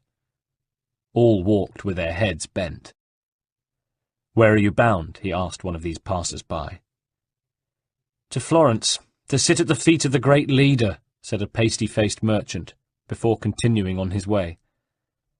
The road was broad, and approaching him from the city, Ezio saw another mass of people, evidently leaving town. They also walked with their heads bent, and their expressions were serious and depressed. As they passed him, Ezio heard snatches of their conversations, and realized that these people were going into voluntary exile. They pushed carts piled high, or carried sacks or bundles of possessions. They were refugees, banished from their home either by edict of the monk or by choice, since they could bear to live under his rule no longer. "If Piero had had only a tenth of his father's talent, we'd have somewhere to call home," said one. "We never should have let that madman gain a foothold in our city," muttered another. "Look at all the misery he's wrought." "What I don't understand is why so many of us are willing to accept his oppression," said a woman. "Well, anywhere's better than Florence now," another woman said. "We were just thrown out when we refused to hand over everything we owned to his precious Church of San Marco. It's sorcery. That's the only way I can explain it. Even Maestro Botticelli is under Savonarola's spell. Mind you, the man's getting old. He must be damn near 50. Maybe he's hedging his bets with heaven. Book burnings, arrests, all those endless bloody sermons. And to think what Florence was just 2 short years ago. A beacon against ignorance. And now here we are again, back mired in the Dark Ages. And then a woman said something which made Ezio prick up his ears. Sometimes I wish the assassin would return to Florence, that we might be free of this tyranny. In your dreams, replied her friend. The assassin's a myth, a bogeyman parents tell their children about. You're wrong. My father saw him in San Gimignano, the first woman sighed. But it was years ago. Yeah, se lo tu dici. Ezio rode on past them, his heart heavy. But his spirits rose when he saw a familiar figure coming along the road to meet him. Salute, Ezio, said Machiavelli, his serious, humorous face, older now, but more interesting for the etching of the years. Salute, Niccolo. You've picked a fine time for a homecoming. You know me. Where there's sickness, I like to try to cure it. We could certainly use your help now, Machiavelli sighed. There's no doubt Savonarola couldn't have got where he is now without the use of that powerful artifact, the apple. He held up his hand. I know all about what has happened to you since last we met. Caterina sent a courier from Forli 2 years ago, and more recently one arrived with a letter from Piero in Venice. I'm here for the apple. It has been out of our hands far too long. I suppose in a sense we should be grateful to the ghastly Girolamo, said Machiavelli. At least he kept it out of the new Pope's hands. Has he tried anything? He keeps trying. There's a rumour that Alexander's planning to excommunicate our dear Dominican. Not that that'll change much around here. Ezio said, we should get to work on retrieving it without delay. The apple? Of course. Though it'll be more complicated than you might think. Ha! When isn't it? Ezio looked at him. Why don't you fill me in on things? Come, let's go back to the city. I'll tell you everything I know. There's little to relate. In a nutshell, King Charles VIII of France finally managed to bring Florence to its knees. Piero fled. Charles, land-hungry as ever, why the hell they call him the Affable is beyond me, marched on to Naples, and Savonarola, the ugly duckling, suddenly saw his chance and filled the power vacuum. He's like any dictator anywhere, tin-pot or grand, totally humourless, totally convinced, and filled with an unshakable sense of his own importance. The most effective and the nastiest kind of prince you could wish for. He paused. One day I'll write a book about it. And the apple was the means to his end. Machiavelli spread his hands. Only in part. A lot of it, I hate to say, is down to his own charisma. It isn't the city itself he's enthralled, but its leaders, men possessed of influence and power. Of course, some of the Signoria opposed him at first, but now— Machiavelli looked worried. Now they're all in his pocket. The man everyone once reviled suddenly became the one they worshipped. If people didn't agree, they were obliged to leave. It's still happening, as you've seen today. And now the Florentine Council oppress the citizens and ensure that the mad monk's will is done. But what of decent, ordinary people? Do they really act as if they had no say at all in the matter? Machiavelli smiled sadly. You know the answer to that as well as I do, Ezio. Rare is the man willing to oppose the status quo. And so, it falls to us to help them see their way through this. By now the 2 assassins had reached the city gates. The armed guards of the city, like all police serving the interest of the state without reference to its morality, scrutinized their papers and waved them through, though not before Ezio had noticed another pack of them busy piling up the corpses of some other uniforms who carried the Borgia crest. He pointed this out to Niccolo. Oh yes, said Machiavelli. As I said, friend Rodrigo— I'll never get used to calling the bastard Alexander— keeps trying. He sends his soldiers into Florence, and Florence sends them back, usually in pieces. So he does know the apple's here. Of course he does. And I must admit, it's an unfortunate complication. And where is Savonarola? He rules the city from the Convento di San Marco, almost never leaves it. Thank God Fra Angelico didn't live to see the day Brother Girolamo moved in. They dismounted, stabled their horses, and Machiavelli arranged lodgings for Ezio. Paola's old house of pleasure was shut down, along with all the others, as Machiavelli explained. Sex and gambling, dancing and pageantry were all high on the list of Savonarola's no-nos. Righteous killing and oppression, on the other hand, were fine. After Ezio was settled, Machiavelli walked with him towards the great religious complex of St. Mark. Ezio's eyes ranged the buildings appraisingly. A direct assault against Savonarola would be dangerous, he decided, especially with the apple in his possession. True, agreed Machiavelli. But what other option is there? Aside from the city leaders, who doubtless have vested interests, are you convinced that the people's minds are fundamentally their own? An optimist might be inclined to take a bet on it, said Machiavelli. My point is, they follow the monk not by choice, but by dint of force and fear. No one apart from a Dominican or a politician would argue with that. Then I propose we use this to our advantage. If we can silence his lieutenants and stir up discontent, Savonarola will be distracted, and we'll have a chance to strike. Machiavelli smiled. That's clever. There ought to be an adjective to describe people like you. I'll speak with La Volpe and Paola. Yes, they're still here, though they've had to go underground. They can help us organize an uprising as you free the districts. Then it's settled. Ezio was troubled, though, and Machiavelli could see it. He led him to the quiet cloister of a little church nearby, and sat him down. "What is it, friend?" he asked. "Two things, but they are personal." "Tell me." "My old family palazzo." "What's become of it?" "I hardly dare go to look." A shadow passed across Machiavelli's face. "My dear Ezio, be strong."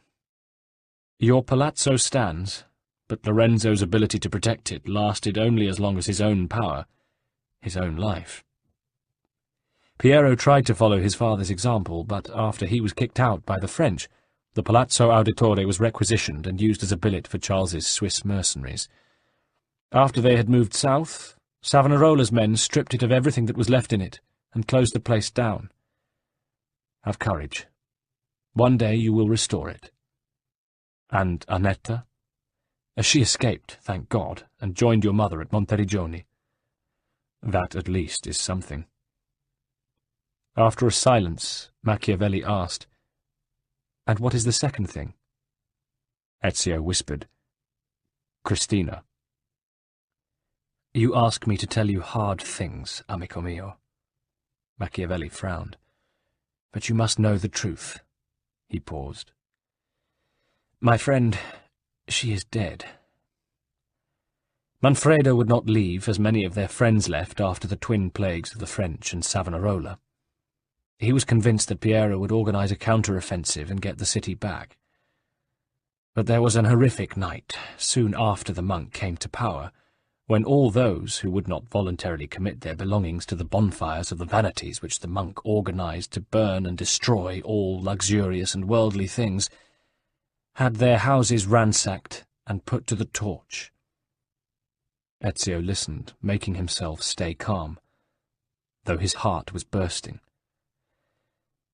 Savonarola's fanatics, Machiavelli went on, forced their way into the Palazzo d'Argenta. Manfredo tried to defend himself, but there were too many pitted against him and his own men, and Christina would not leave him. Machiavelli paused for a long moment, fighting back tears himself. In their frenzy, those religious maniacs cut her down too. Ezio stared at the whitewashed wall in front of him. Every last detail, every last crack, even the ants moving across it, All were thrown into dreadful focus. Chapter 27. How every hope of ours is raised in vain, how spoiled the plans we laid so fair and well, how ignorance throughout the earth doth reign, Death, who is mistress of us all, can tell. In song and dance and jousts some pass their days, some vow their talents unto gentle arts, some hold the world in scorn and all its ways, some hide the impulses that move their hearts. Vain thoughts and wishes, cares of every kind, greatly upon this erring earth prevail, in various presents after nature's law. Fortune doth fashion with inconstant mind, all things are transient here below and frail. Death only standeth fast for evermore. Ezio let the book of Lorenzo's sonnets fall from his hand. The death of Christina made him all the more determined to remove its cause. His city had suffered long enough under the rule of Savonarola. Too many of his fellow citizens, from every conceivable walk of life, had fallen under his spell, and those who disagreed were either discriminated against, driven underground, or forced into exile. It was time to act. "We have lost to exile many people who might have helped us," Machiavelli explained to him. "But even Savonarola's chief enemies outside the city-state, I mean the Duke of Milan and our old friend Rodrigo, Pope Alexander VI, haven't been able to dislodge him." And what of these bonfires? The most insane thing of all. Savonarola and his close associates organized groups of their followers to go from door to door, demanding the surrender of any and all objects they deemed to be morally questionable, even cosmetics and mirrors, let alone paintings, books considered to be immoral, all sorts of games, including chess, for God's sake, musical instruments, you name it. If the monk and his followers think they distract from their take on religion, they've been brought to the Piazza della Signoria, placed on huge bonfires, and burned. Machiavelli shook his head. Florence has lost much of value and much of beauty in this way. But surely the city must be getting weary of this kind of behaviour. Machiavelli brightened. That is true, and that feeling is our best ally. I think Savonarola genuinely believes that the day of judgment is at hand. The only trouble is, it shows no sign of coming, and even some who started out believing in him fervently are beginning to falter in their faith. Unfortunately, there are many of influence and power here who still support him without question. If they could be removed. So began for Ezio a frenetic period of hunting down and dispatching a series of such supporters, and they did indeed come from all walks of life. There were an artist of note, an old soldier, a merchant, several priests, a doctor, a farmer, and one or two aristocrats, all of whom clung fanatically to the ideas imbued in them by the monk. Some saw the folly of their ways before they died. Others remained unshaken in their conviction. Ezio, as he carried out this unpleasant task, was more often than not threatened with death himself. But soon the rumours began to filter through the city. Talk heard in the late hours, mutterings in illicit tavernas and back alleys. The assassin is back. The assassin has come to save Florence. It saddened Ezio to the core to see the city of his birth, his family, his heritage, so abused by the hatred and insanity of religious fervour. It was with a hardened heart that he plied his trade of death, a cold, icy wind cleansing the bastardized city of those who had pulled Firenze from her glory. As ever, he killed with compassion, knowing that no other way was possible for those who had fallen so far from God. Through these hours of darkness, he never once swerved from his duty to the creed of the assassin. Gradually, the general mood of the city wavered, and Savonarola saw his support ebbing as Machiavelli, La Volpe, and Paula worked in tandem with Ezio to organize an uprising guided by a slow but forceful process of enlightenment of the people. The last of the targets for Ezio was a beguiled preacher who, at the time Ezio tracked him down, was preaching to a crowd in front of the church of Santo Spirito. People of Florence, come, gather round. Listen well to what I say. The end approaches. Now is the time to repent, to beg God's forgiveness. Listen to me if you cannot see what is happening for yourselves. The signs are all around us. Unrest, famine, disease, corruption. These are the harbingers of darkness. We must stand firm in our devotion lest they consume us all. He scanned them with his fiery eyes. I see you doubt, that you think me mad. Ah, but did the Romans not say the same of Jesus? Know that I, too, once shared your uncertainty, your fear. But that was before Savonarola came to me. He showed me the truth. At last my eyes were opened. And so I stand before you today in the hope that I might open yours as well. The preacher paused for breath. Understand that we stand upon a precipice. On one side, the shining, glorious kingdom of God. On the other, a bottomless pit of despair. Already you teeter precariously on the edge. Men like the Medici and the other families you once called masters sought earthly goods and gain. They abandoned their beliefs in favour of material pleasures, and they would have seen you all do the same. He paused again, this time for effect, and continued. Our wise prophet once said, the only good thing that we owe Plato and Aristotle is that they brought forward many arguments which we can use against the heretics. Yet they and other philosophers are now in hell. If you value your immortal souls, you'll turn back from this unholy course and embrace the teachings of our prophet Savonarola.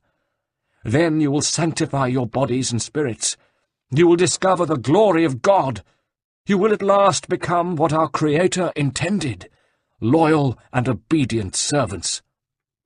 But the crowd, already thinning out, was losing interest, and the last few people were now moving away. Ezio stepped forward and addressed the beguiled preacher. "Your mind," he said. "I sense it is your own." The preacher laughed. "Not all of us required persuasion or coercion to be convinced. I already believed. All I have said is true." "Nothing is true," replied Ezio, "and what I do now is no easy thing." He unsprung his wrist blade and ran the preacher through. "Requiescat in pace," he said. Turning away from the kill, he pulled his cowl close over his head. It was a long, hard road, but towards the end Savonarola himself became the assassin's unwitting ally, because Florence's financial power waned. The monk detested both commerce and making money, the two things which had made the city great, and still the day of judgment did not come. Instead, a liberal Franciscan friar challenged the monk to an ordeal by fire. The monk refused to accept, and his authority took another knock. By the beginning of May 1497, many of the city's young men marched in protest, and the protest became a riot. After that, taverns started to reopen. People went back to singing and dancing and gambling and whoring, enjoying themselves, in fact. And businesses and banks reopened as, slowly at first, exiles returned to the city quarters now liberated from the monk's regime. It didn't happen overnight, but finally, a year almost to the day after the riot, for the man clung doggedly to power, the moment of Savonarola's fall seemed imminent. "You've done well, Ezio," Paola told him, as they waited with La Volpe and Machiavelli before the gates of the San Marco complex, together with a large, expectant and unruly crowd gathered from the free districts. "Thank you. But what happens now?" "Watch," said Machiavelli. With a loud crash, a door opened above their heads, and a lean figure swathed in black appeared on a balcony. The monk glowered at the assembled populace. "Silence!" he commanded. "I demand silence!" Awed despite themselves, the crowd quietened. "Why are you here?" demanded Savonarola. "Why do you disturb me? You should be cleansing your homes." But the crowd roared its disapproval. "Of what?" one man yelled. You've already taken everything." "I have held my hand," Savonarola shouted back. "But now you will do as I command. You will submit." And from his robes he produced the apple and raised it high. Ezio saw that the hand which held it lacked a finger.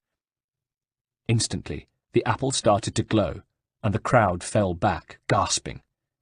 But Machiavelli, remaining calm, steadied himself and unhesitatingly threw a knife which pierced the monk's forearm. With a cry of pain and rage, Savonarola let go of the apple, which fell from the balcony into the throng below. "No!" he screamed. But all of a sudden he seemed diminished, his demeanour both embarrassing and pathetic. That was enough for the mob. It rallied and stormed the gates of San Marco. "Quick, Ezio," said La Volpe. "Find the apple. It can't be far away." Ezio could see it rolling unheeded between the feet of the crowd. He dived in among them, getting badly knocked about, but at last it was within his grasp. Quickly he transferred it to the safety of his belt pouch. The gates of San Marco were open now. Probably some of the brethren within considered that discretion was the better part of valour, and wanted to save their church and monastery as well as their own skins by bowing to the inevitable. There were not a few among them, too, who had had enough of the monk's tiresome despotism.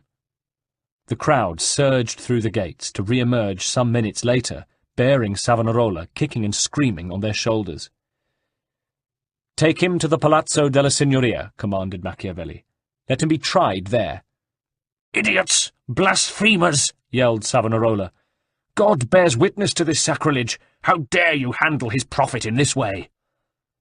He was partly drowned out by the angry shouts of the crowd, but he was as livid as he was frightened, and he kept it up, for the monk knew, not that he thought in quite these terms, that this was his last roll of the dice. "Heretics! You'll all burn in hell for this! Do you hear me? Burn!" Ezio and his fellow assassins followed as the mob bore the monk away, still crying out his mixture of pleas and threats. "The sword of God will fall upon the earth swiftly and suddenly. Release me, for only I can save you from his wrath. My children, heed me before it is too late. There is but one true salvation, and you forsake the path to it for mere material gain.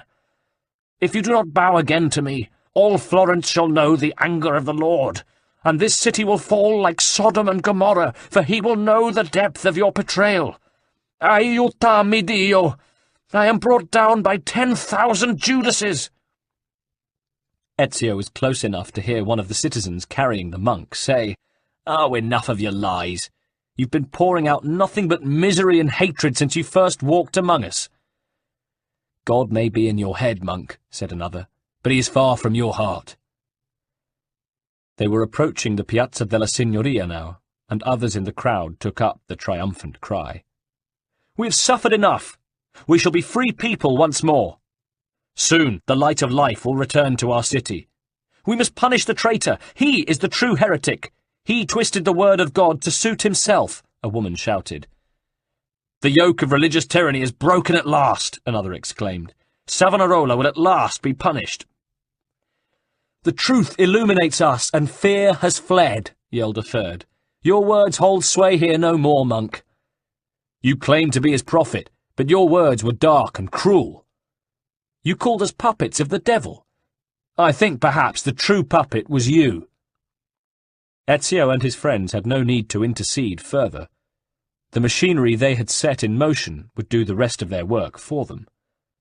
The leaders of the city, as eager to save their own skins as to claw back power for themselves, streamed out of the Signoria to show their support.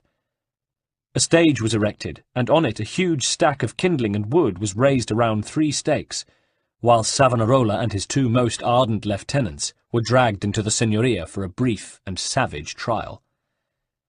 As he had shown no mercy would be shown to him.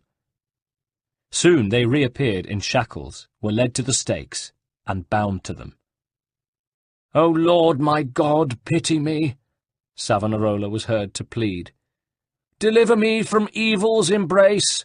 Surrounded as I am by sin, I cry out to you for salvation."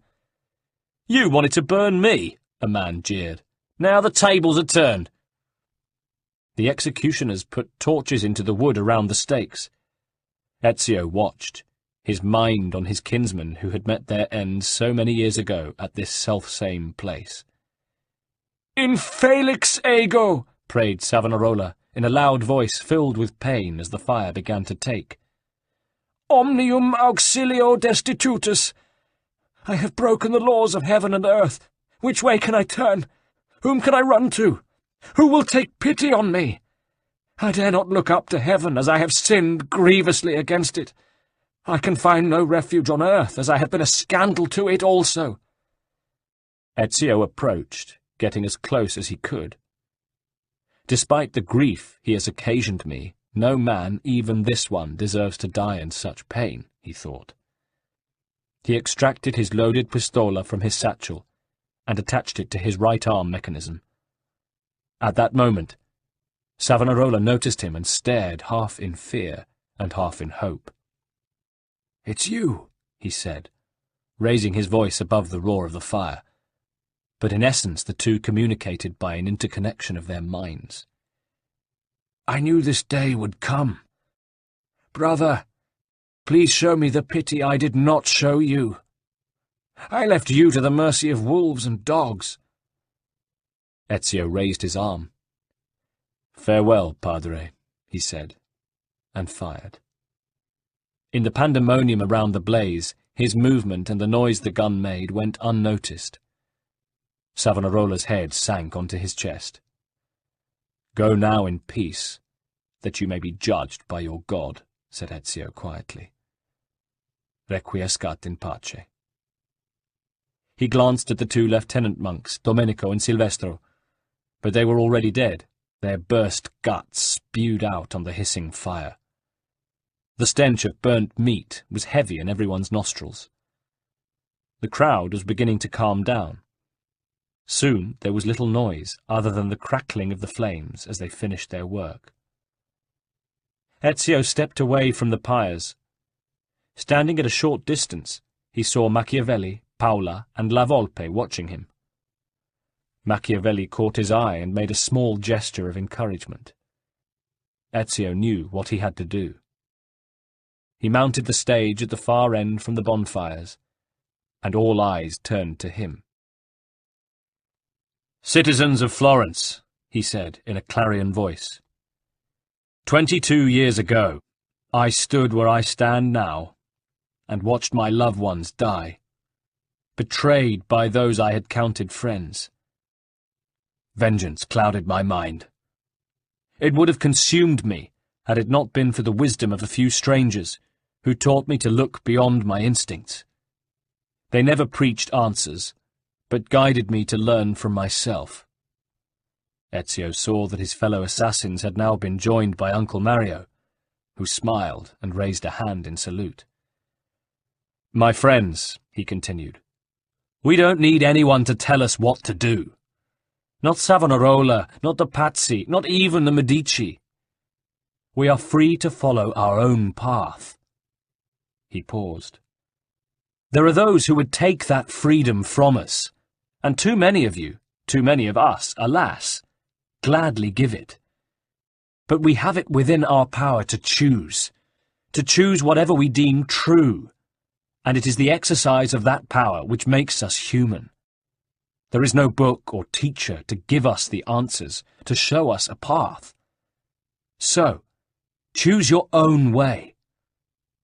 Do not follow me or anyone else." With an inward smile, he noticed how disquieted some of the members of the Signoria were looking. Perhaps mankind would never change, but it didn't hurt to give it a nudge. He jumped down, pulled his hood over his head, and walked out of the square, down the street running along the north wall of the Signoria, which he had memorably walked down twice before, and vanished from sight. And there then began for Ezio the last long, hard quest of his life before the final confrontation he knew was inevitable. With Machiavelli at his side, he organized his fellows of the Order of the Assassins from Florence and Venice to roam throughout the Italian peninsula, travelling far and wide, armed with copies of Girolamo's map, painstakingly gathering the remaining missing pages of the great codex, scouring the provinces of Piedmont, of Trent, of Liguria, Umbria, Veneto, Friuli, Lombardy, of Emilia-Romagna, the Marche, Tuscany, Lazio, Abruzzo, of Molise, Apulia, Campania, and Basilicata, and of dangerous Calabria.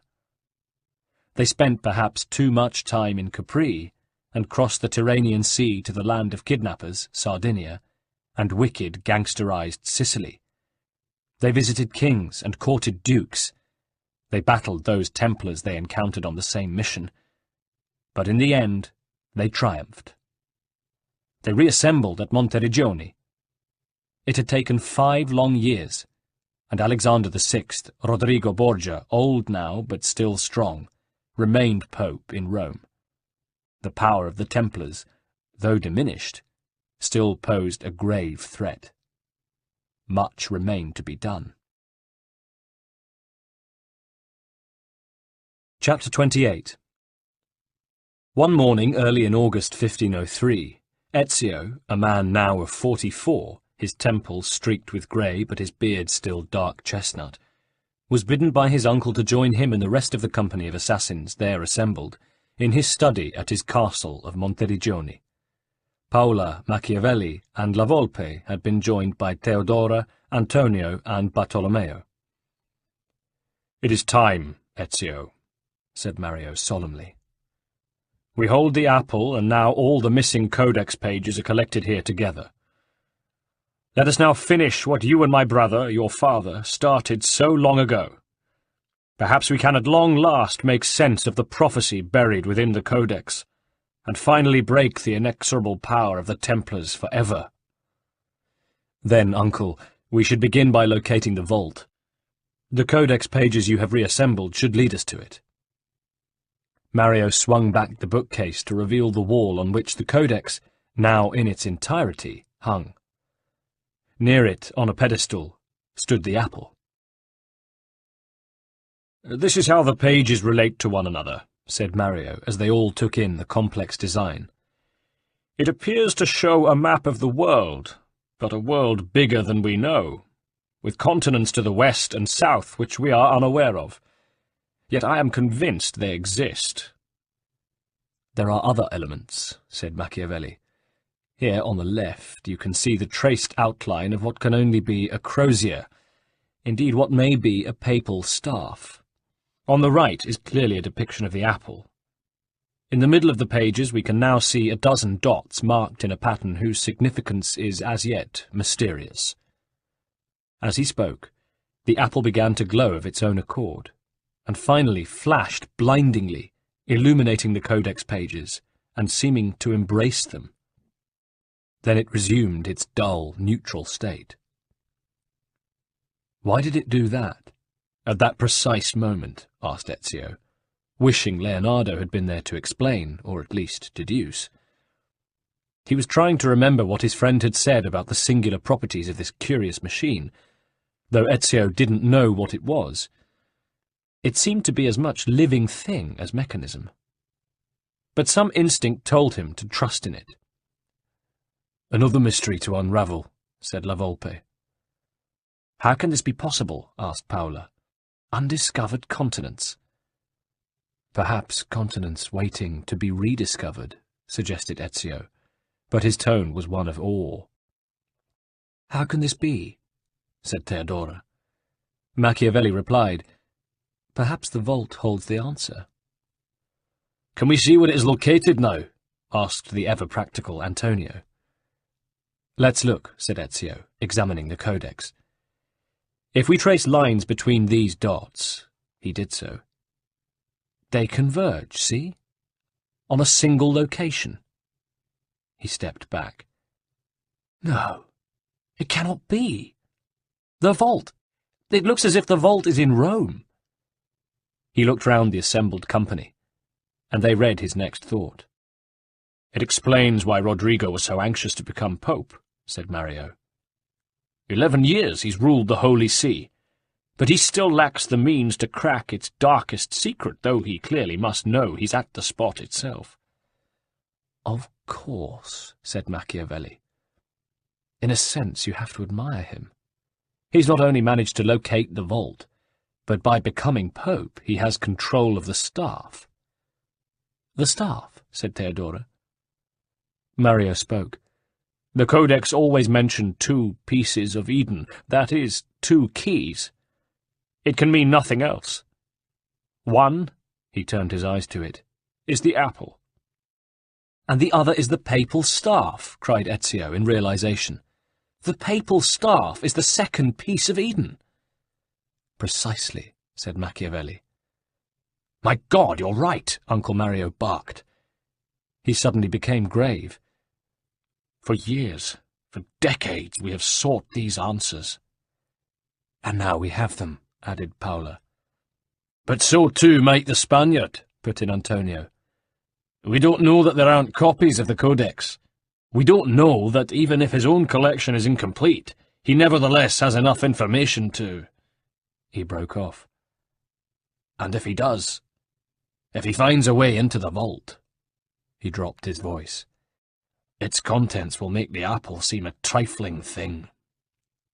"2 keys," Mario reminded them. "The vault needs 2 keys to open it." "But we can't take any risks," said Ezio urgently. "I must ride now to Rome and find the vault." No one disagreed. Ezio looked at each of their faces in turn. "And what of the rest of you?" Bartolomeo, who had hitherto remained silent, now spoke, with less than his usual bluffness. "I'll do what I do best. Cause some trouble in the Eternal City, some uproar. Cause a diversion so you can get on undisturbed." "We'll all help make the way as clear as possible for you, friend," said Machiavelli. "Just let me know when you're ready, Nipote, and we'll all be behind you," said Mario. "Tutti per uno e uno per tutti." "Grazie, amici," said Ezio. "I know you'll be there when I need you. But let me carry the burden of this last quest. A lone fish can slip through a net that catches a shoal, and the Templars will be on their guard." They made their preparations fast, and soon after halfway through the month, Ezio, the precious apple in his custody, arrived by boat on the Tiber at the wharfs near the Castel Sant'Angelo in Rome. He had taken every precaution, but by some devilry or the astuteness of Rodrigo's ubiquitous spies, his arrival did not pass unnoticed, and he was challenged by a squad of Borgia guards at the gates to the wharfs. He would have to fight his way to the Passetto di Borgo, the half-mile-long elevated passage that linked the Castel with the Vatican. Knowing that time was against them, now that Rodrigo must know of his arrival, Ezio decided that a quick, precise attack was his only option. He sprang like a lynx onto the mantle of an ox-drawn cart that was taking barrels from the docks, and skipping onto the highermost barrel, he leapt up to an overhanging gantry. The guards watched open-mouthed as the assassin launched himself from the gantry, cloak billowing out behind him. Dagger drawn, he slew the Borgia sergeant atop his horse, and relieved him of his mount. The whole manoeuvre had unfolded in less time than it had taken for the remaining guards to draw their swords. Ezio, without looking back, rode off down the Passetto far faster than the Borgia uniforms could pursue him. As he arrived at his destination, Ezio found that the gate through which he had to enter was too low and narrow for a horseman, so he dismounted and continued through it on foot, dispatching the 2 men who guarded it with a single deft movement of his blades. Despite his gathering years, Ezio had intensified his training and was now at the peak of his powers, the pinnacle of his order, the supreme assassin. Beyond the gate he found himself in a narrow courtyard, at the other side of which was yet another gate. It seemed to be unguarded, but as he approached the lever at its side, which he assumed would open it, a cry went up from the ramparts above, "Stop the intruder!" Glancing behind him, he saw the gate through which he had entered, slamming shut. He was caught in that cramped enclave. He threw himself on the lever controlling the second gate, as the archers ranging themselves above him prepared to fire, and just managed to dash through it as the arrows clattered to the ground behind him. Now he was inside the Vatican. moving cat-like through its labyrinthine corridors, and melting into the shadows at the merest hint of now alerted guards passing, for he could not afford confrontation which might give his position away, he found himself at last in the vast cave of the Sistine Chapel.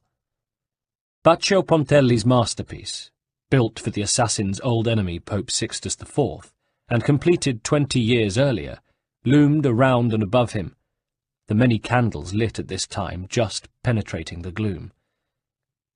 Ezio could make out wall paintings by Ghirlandaio, Botticelli, Perugino, and Rosselli. But the great vault of the ceiling had as yet to be decorated. He had entered by a stained-glass window which was undergoing repair, and he balanced on an interior embrasure overlooking the vast hall. Below him, Alexander VI, in full golden regalia, was conducting the Mass, reading from the Gospel of San Giovanni. In principio erat verbum, et verbum erat apud Deum, et Deus erat verbum. Hoc erat in principio apud Deum. Omnia per ipsum fact sunt, et sine ipso factum est nihil quid factum est. In him was life, and the life was the light of men, and the light shineth in the darkness, and the darkness comprehendeth it not. There was a man sent from God, whose name was John. The same came for a witness, to bear witness of the light, that all men through him might believe. He was not that light, but was sent to bear witness of that light. That was the true light, which lighteth every man that cometh into the world. He was in the world, and the world was made by him, and the world knew him not. He came unto his own, and his own received him not. But as many as received him, to them gave he power to become the sons of God, even to them that believe on his name, which were born not of blood, nor of the will of the flesh, nor of the will of man, but of God. And the Word was made flesh, and dwelt among us, and we beheld his glory, the glory as of the only begotten of the Father, full of grace and truth.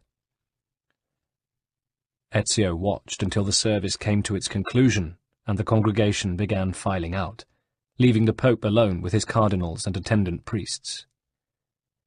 Did the Spaniard know Ezio was there? Did he plan some kind of confrontation?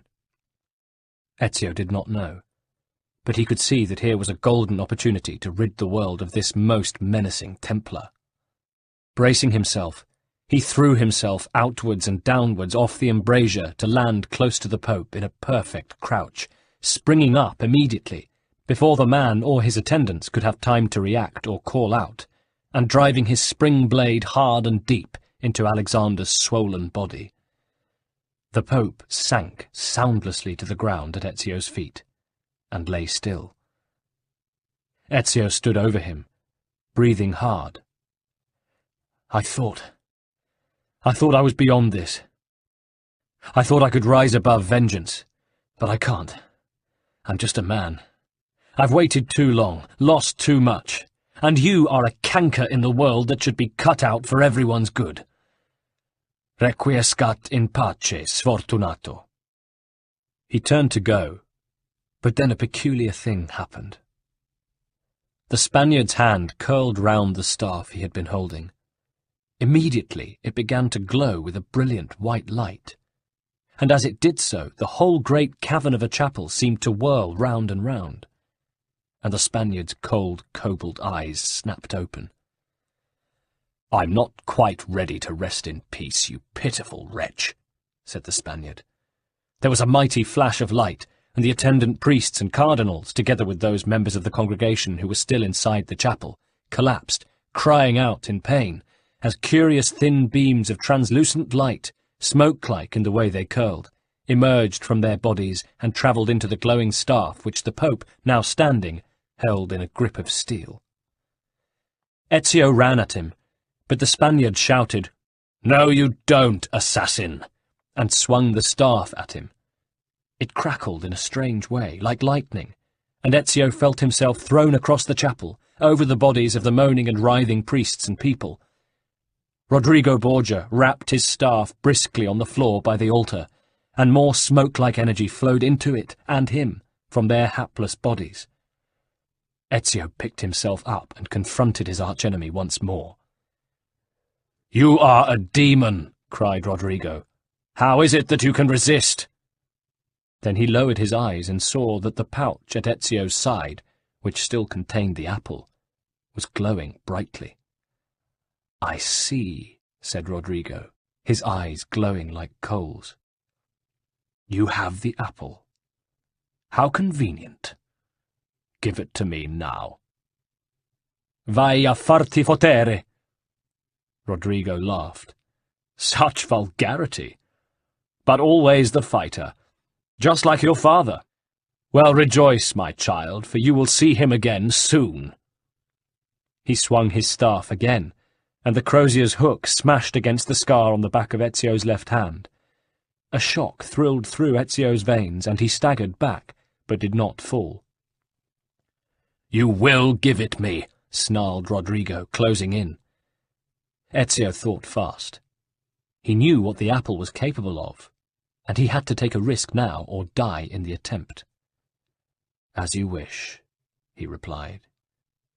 He withdrew the apple from his pouch and held it aloft.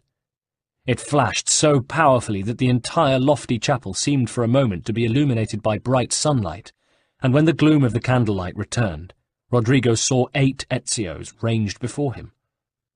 But he remained unruffled. "It can make copies of you," he said. "How impressive. Hard to tell which is the real you and which a chimera. But that'd be hard at the best of times, and if you think such a cheap conjuring trick is going to save you, think again." Rodrigo swung out at the clones, and each time he hit one, it vanished in a puff of smoke. The ghost Ezios pranced and feinted, lunging at the now worried-looking Rodrigo, but they could do no harm to the Spaniard other than to distract him. Only the real Ezio was able to land any blows, but they were minor glances. Such was the power of the staff that he was unable to get close enough to the vile Pope. But Ezio quickly realized that the fight was sapping Rodrigo's strength. By the time the 7 ghosts were gone, the repulsive pontiff was tired and out of breath. Madness imparts an energy to the body that few other things can, but despite the powers the staff imbued in him, Rodrigo was after all a fat old man of 72, and suffering from syphilis. Ezio put the apple back in its pouch. Breathless after the fight with the phantoms, the Pope sank to his knees. Ezio, almost equally breathless because his phantoms had necessarily used his energy to disport themselves, stood over him. Looking up, Rodrigo clutched his staff. "You will not take this from me," he said. "It's all over, Rodrigo. Put the staff down, and I will grant you a swift and merciful death." "How generous," sneered Rodrigo. "I wonder if you'd give up in such a supine way if things were the other way round." Summoning his strength, the Pope rose abruptly to his feet, at the same time slamming the foot of his staff against the ground. In the dimness beyond them, the priests and people groaned again, and new energy whipped from the staff against Ezio, hitting him like a sledgehammer and sending him flying.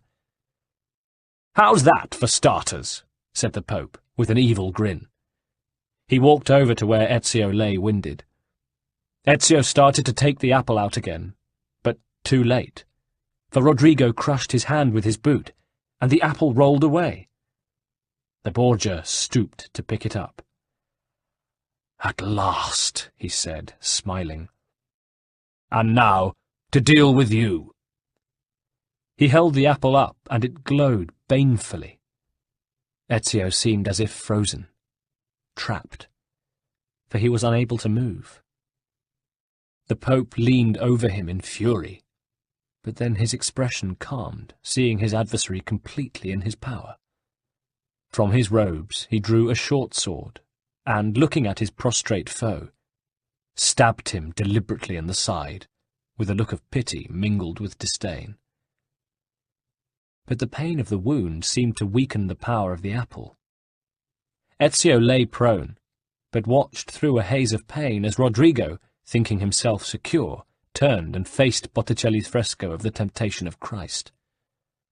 Standing close to it, he raised the staff.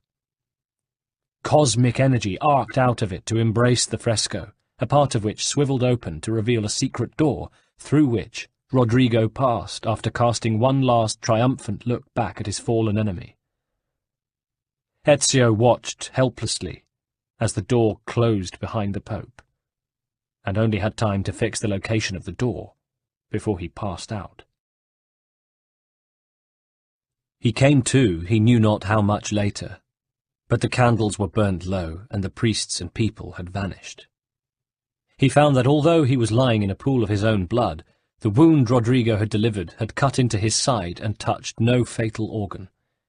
He got up shakily, leaning against a wall for support and breathing deeply and regularly until his head cleared. He was able to staunch his wound with strips torn from his shirt. He prepared his codex weapons, the double blade on the left forearm, the poison blade on the right, and approached the Botticelli fresco. He remembered that the door was concealed in the figure on the right-hand side of a woman bearing a fardel of wood to the sacrifice. Stepping close, he examined the painting minutely until he had traced the barely visible outline.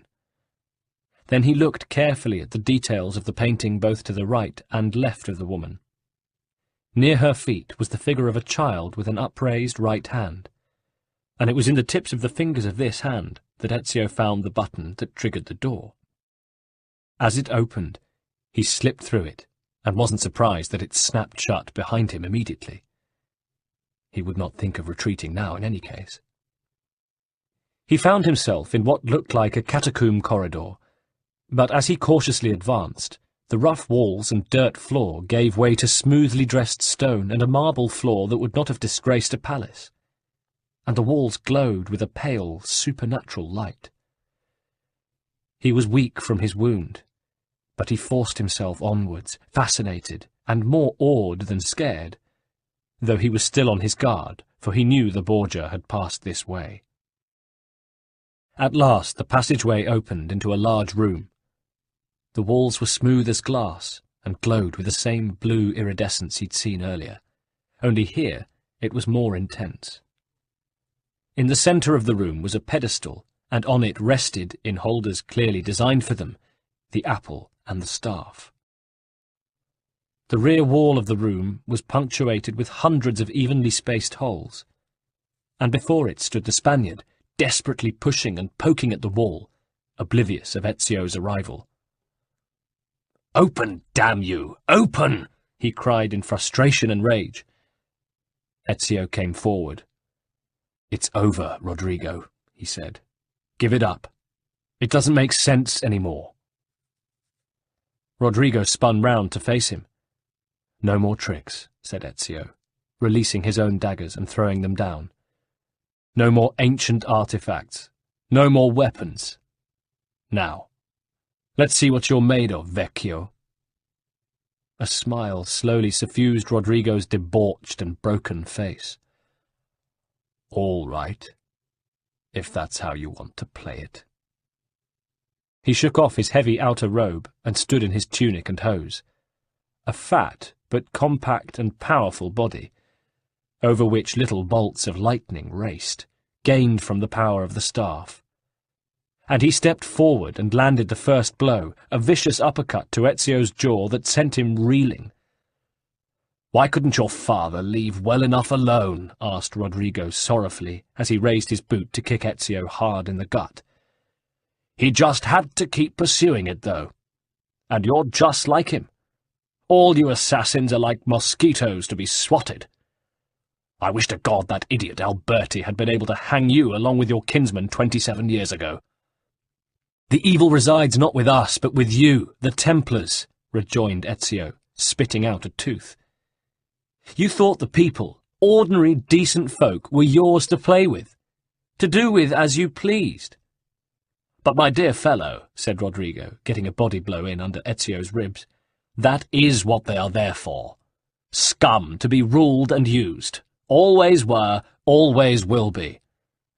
"Stand off," panted Ezio. "This fight is immaterial. A more vital one awaits us. But tell me first, what do you even want with the vault that lies beyond that wall? Don't you already have all the power you could possibly need?" Rodrigo looked surprised. "Don't you know what lies within? Hasn't the great and powerful Order of the Assassins figured it out?" His torvid tone stopped Ezio in his tracks. "What are you talking about?" Rodrigo's eyes glittered. "It's God! It's God who dwells within the vault." Ezio was too astonished to reply immediately. He knew that he was dealing with a dangerous madman. "Listen, do you really expect me to believe that God lives beneath the Vatican?" "Well, isn't that a slightly more logical location than a kingdom on a cloud, surrounded by singing angels and cherubim? All that makes for a lovely image, but the truth is far more interesting." "And what does God do down here?" "He waits to be set free." Ezio took a breath. "Let's say I believe you. What do you think he'll do if you manage to open that door?" Rodrigo smiled. "I don't care.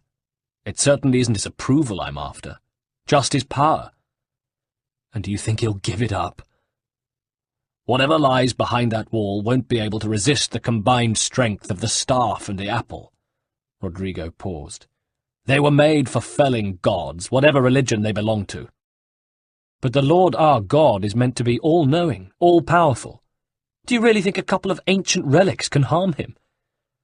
Rodrigo gave a superior smile. "You know nothing, boy. You take your image of the Creator from an old book, a book, mark you, written by men."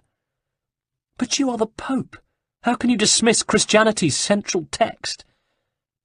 Rodrigo laughed. "Are you really so naive?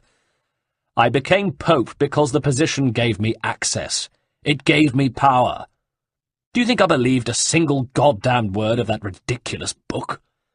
It's all lies and superstition, just like every other religious tract that's been written since people learned how to put pen to paper." "There are those who would kill you for saying that." "Perhaps. But the thought wouldn't disturb my sleep." He paused.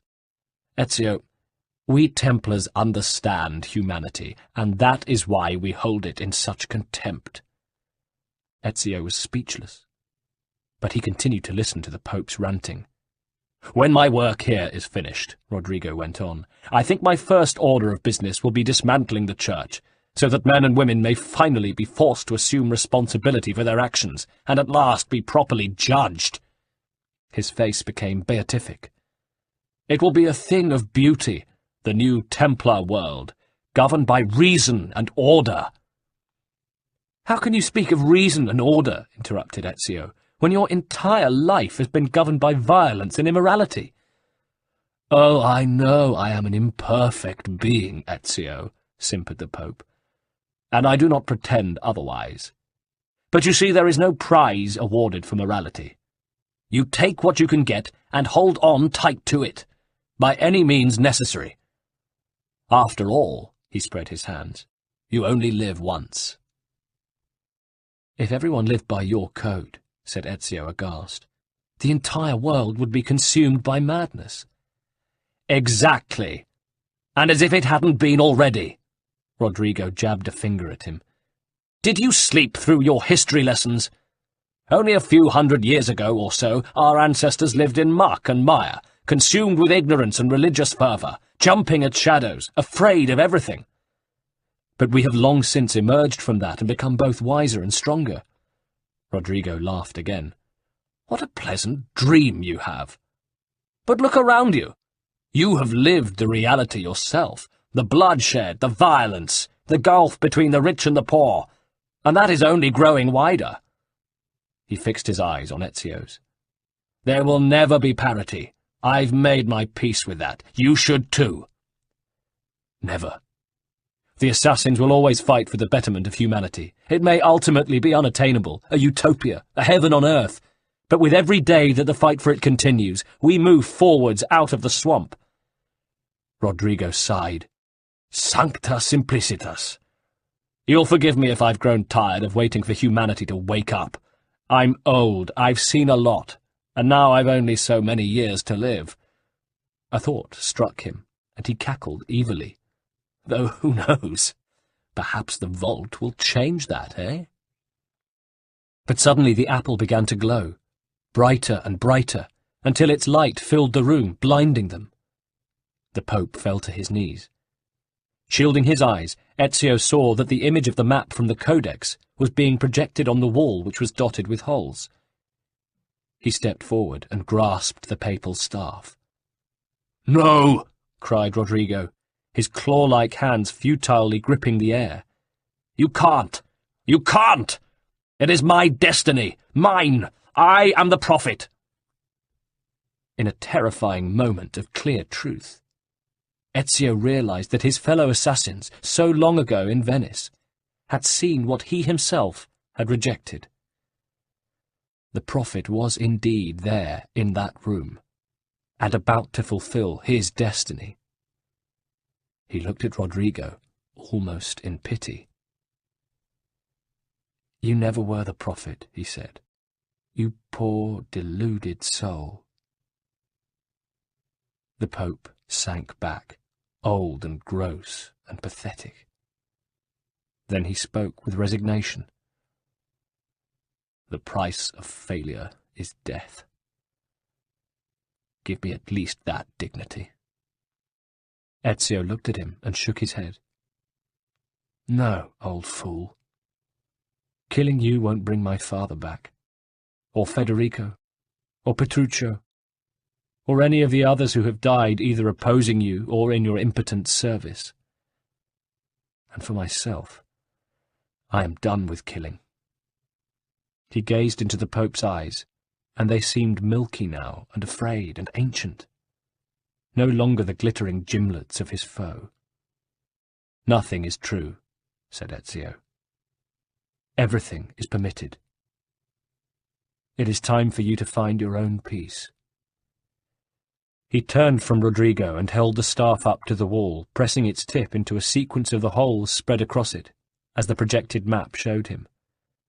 And as he did so, the outline of a great door appeared, which, as Ezio touched the final hole, opened.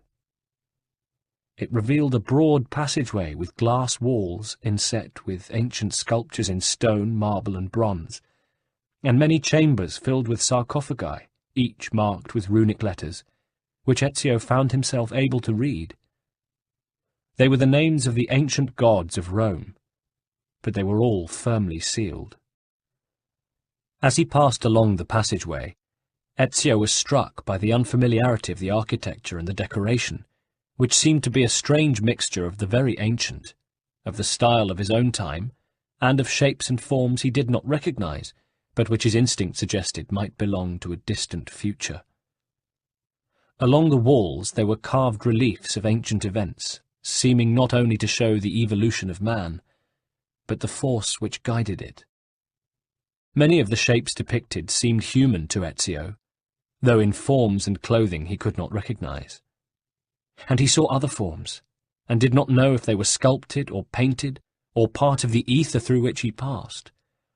A forest falling into the sea, apes, apples, croziers, men and women, a shroud, a sword, pyramids and colossi, ziggurats and juggernauts, ships that swam under water, weird shining screens which seemed to convey all knowledge, all communication. Ezio also recognized not only the apple and the staff, but also a great sword and the shroud of Christ, all carried by figures who were human in shape, but somehow not human. He discerned a depiction of the first civilizations, and at last, in the depths of the vault, he encountered a huge granite sarcophagus. As Ezio approached, it began to glow, a welcoming light. He touched its huge lid, and it lifted with an audible hiss, though feather-light, as if glued to his fingers, and slid back. From the stone tomb a wonderful yellow light shone, warm and nurturing as the sun. Ezio shielded his eyes with his hand. Then, from the sarcophagus rose a figure whose features Ezio could not make out, though he knew he was looking at a woman. She looked at Ezio with changing, fiery eyes, and a voice came from her too, a voice at first like the warbling of birds, which finally settled into his own language. Ezio saw a helmet on her head, an owl on her shoulder. He bent his head. "Greetings, prophet," said the goddess. "I have been waiting for you for 10,000 seasons." Ezio dared not look up. "It is good that you have come," the vision continued. "And you have the apple by you. Let me see." Humbly, Ezio proffered it. "Ah." Her hand caressed the air over it, but she did not touch it. It glowed and pulsated. Her eyes bore into him. "We must speak." She tilted her head as if considering something, and Ezio thought he could see the trace of a smile on the iridescent face. "Who are you?" he dared ask. She sighed. "Oh, many names. When I died, it was Minerva. Before that, Merva and Mira, and back again and again through time. Look." She pointed to the row of sarcophagi which Ezio had passed. Now, as she pointed at them in turn, each glowed with the pale sheen of moonlight. "And my family. Juno, who was before called Uni. Jupiter, who before was named Tinia." Ezio was transfixed. "You are the ancient gods." There was a noise like glass breaking in the distance, or the sound a falling star might make. It was her laughter.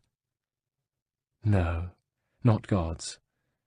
We simply came before.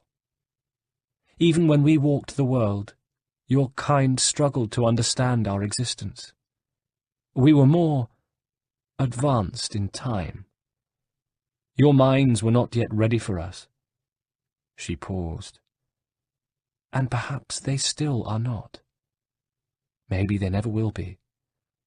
But it is no matter." Her voice hardened a fraction.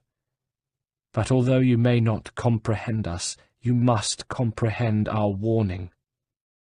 She drifted into silence.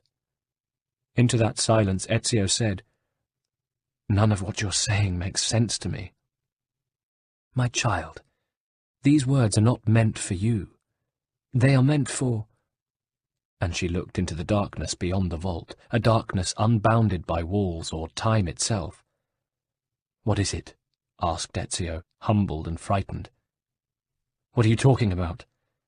There's no one else here."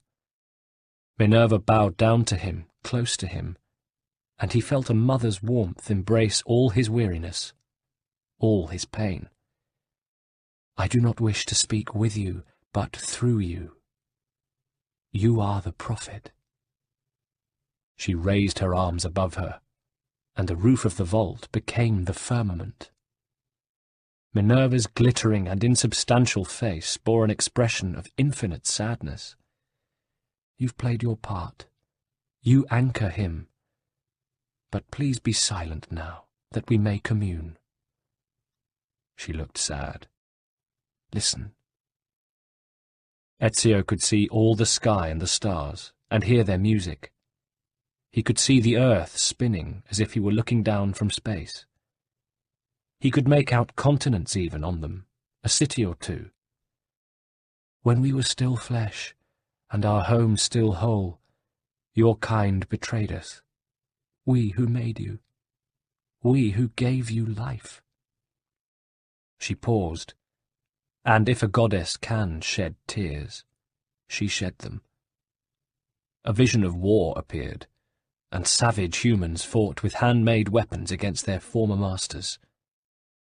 "We were strong, But you were many, and both of us craved war. A new image of the earth appeared now, close by, but still seen as from space. Then it receded, becoming smaller, and Ezio could see it now as just one of several planets at the centre of whose orbits stood a great star, the sun. So busy were we with earthly concerns, we failed to notice the heavens. And by the time we did, as Minerva spoke, Ezio saw the sun flare into a vast corona, shedding unbearable light, light which licked the earth. We gave you Eden, but we had between us created war and death and turned Eden into hell. The world burned until naught remained but ash. It should have ended then and there, but we built you in our image. We built you to survive. Ezio watched as, from the total devastation that seemed to have been wrought upon the earth by the sun, a single ash-covered arm thrust skyward from the debris. Great visions of a wind-swept plain swept across the sky, which was the roof of the vault. Across it marched people, broken, ephemeral, but brave. And we rebuilt, Minerva continued. It took strength and sacrifice and compassion, but we rebuilt. And as the earth slowly healed, as life returned to the world, as the green shoots thrust up out of the generous earth once more, we endeavoured to ensure that such a tragedy would never be repeated. Ezio looked at the sky again. A horizon. On it, temples and shapes, carvings in stone like writing, libraries full of scrolls, ships, cities, music and dancing, shapes and forms from ancient times and ancient civilizations he didn't know but recognized as the work of his fellow beings. But now we are dying, Minerva was saying, and time will work against us. Truth will be turned into myth and legend. What we built will be misunderstood. But Ezio, let my words preserve the message and make a record of our loss. An image arose of the building of the vault, and others like it. Ezio watched as if in a dream. But let my words also bring hope. You must find the other temples, temples like this, built by those who knew how to turn away from war. They worked to protect us, to save us from the fire. If you can find them, if their work can be saved, then so too might this world. Now Ezio saw the earth again. The skyline of the roof of the vault showed a city like a vast San Gimignano, a city of the future, a city of towers crushed together which made a twilight of the streets below, a city on an island far away. And then all coalesced once more into a vision of the sun. But you must be quick, said Minerva, for time grows short. Guard against the Templar cross, for there are many who will stand in your way. Ezio looked up. He could see the sun burning angrily as if waiting. And then it seemed to explode, though within the explosion he thought he could discern the Templar cross. The vision before him was fading. Minerva and Ezio were left all alone, and the voice of the goddess now seemed to be disappearing down a tunnel of infinite length. It is done. My people must now leave this world, all of us. But the message is delivered. It is up to you now. We can do no more. And then there was darkness and silence, and the vault became a dark underground room again, with nothing in it at all. Ezio turned back. He re-entered the antechamber and saw Rodrigo lying on a bench, a dribble of green bile oozing from a corner of his mouth. "I am dying," said Rodrigo. "I have taken the poison I kept back for the moment of my defeat, for there is no world for me to live in now. But tell me before I leave this place of wrath and tears forever, Tell me, in the vault, what did you see? Whom did you meet? Ezio looked at him. Nothing. Nobody, he said. He walked back out, through the Sistine Chapel, and into the sunlight, to find his friends waiting there for him. There was a new world to be made. This audiobook was recorded at Chatterbox Audio and produced and published by Penguin Books Limited, recording copyright 2013.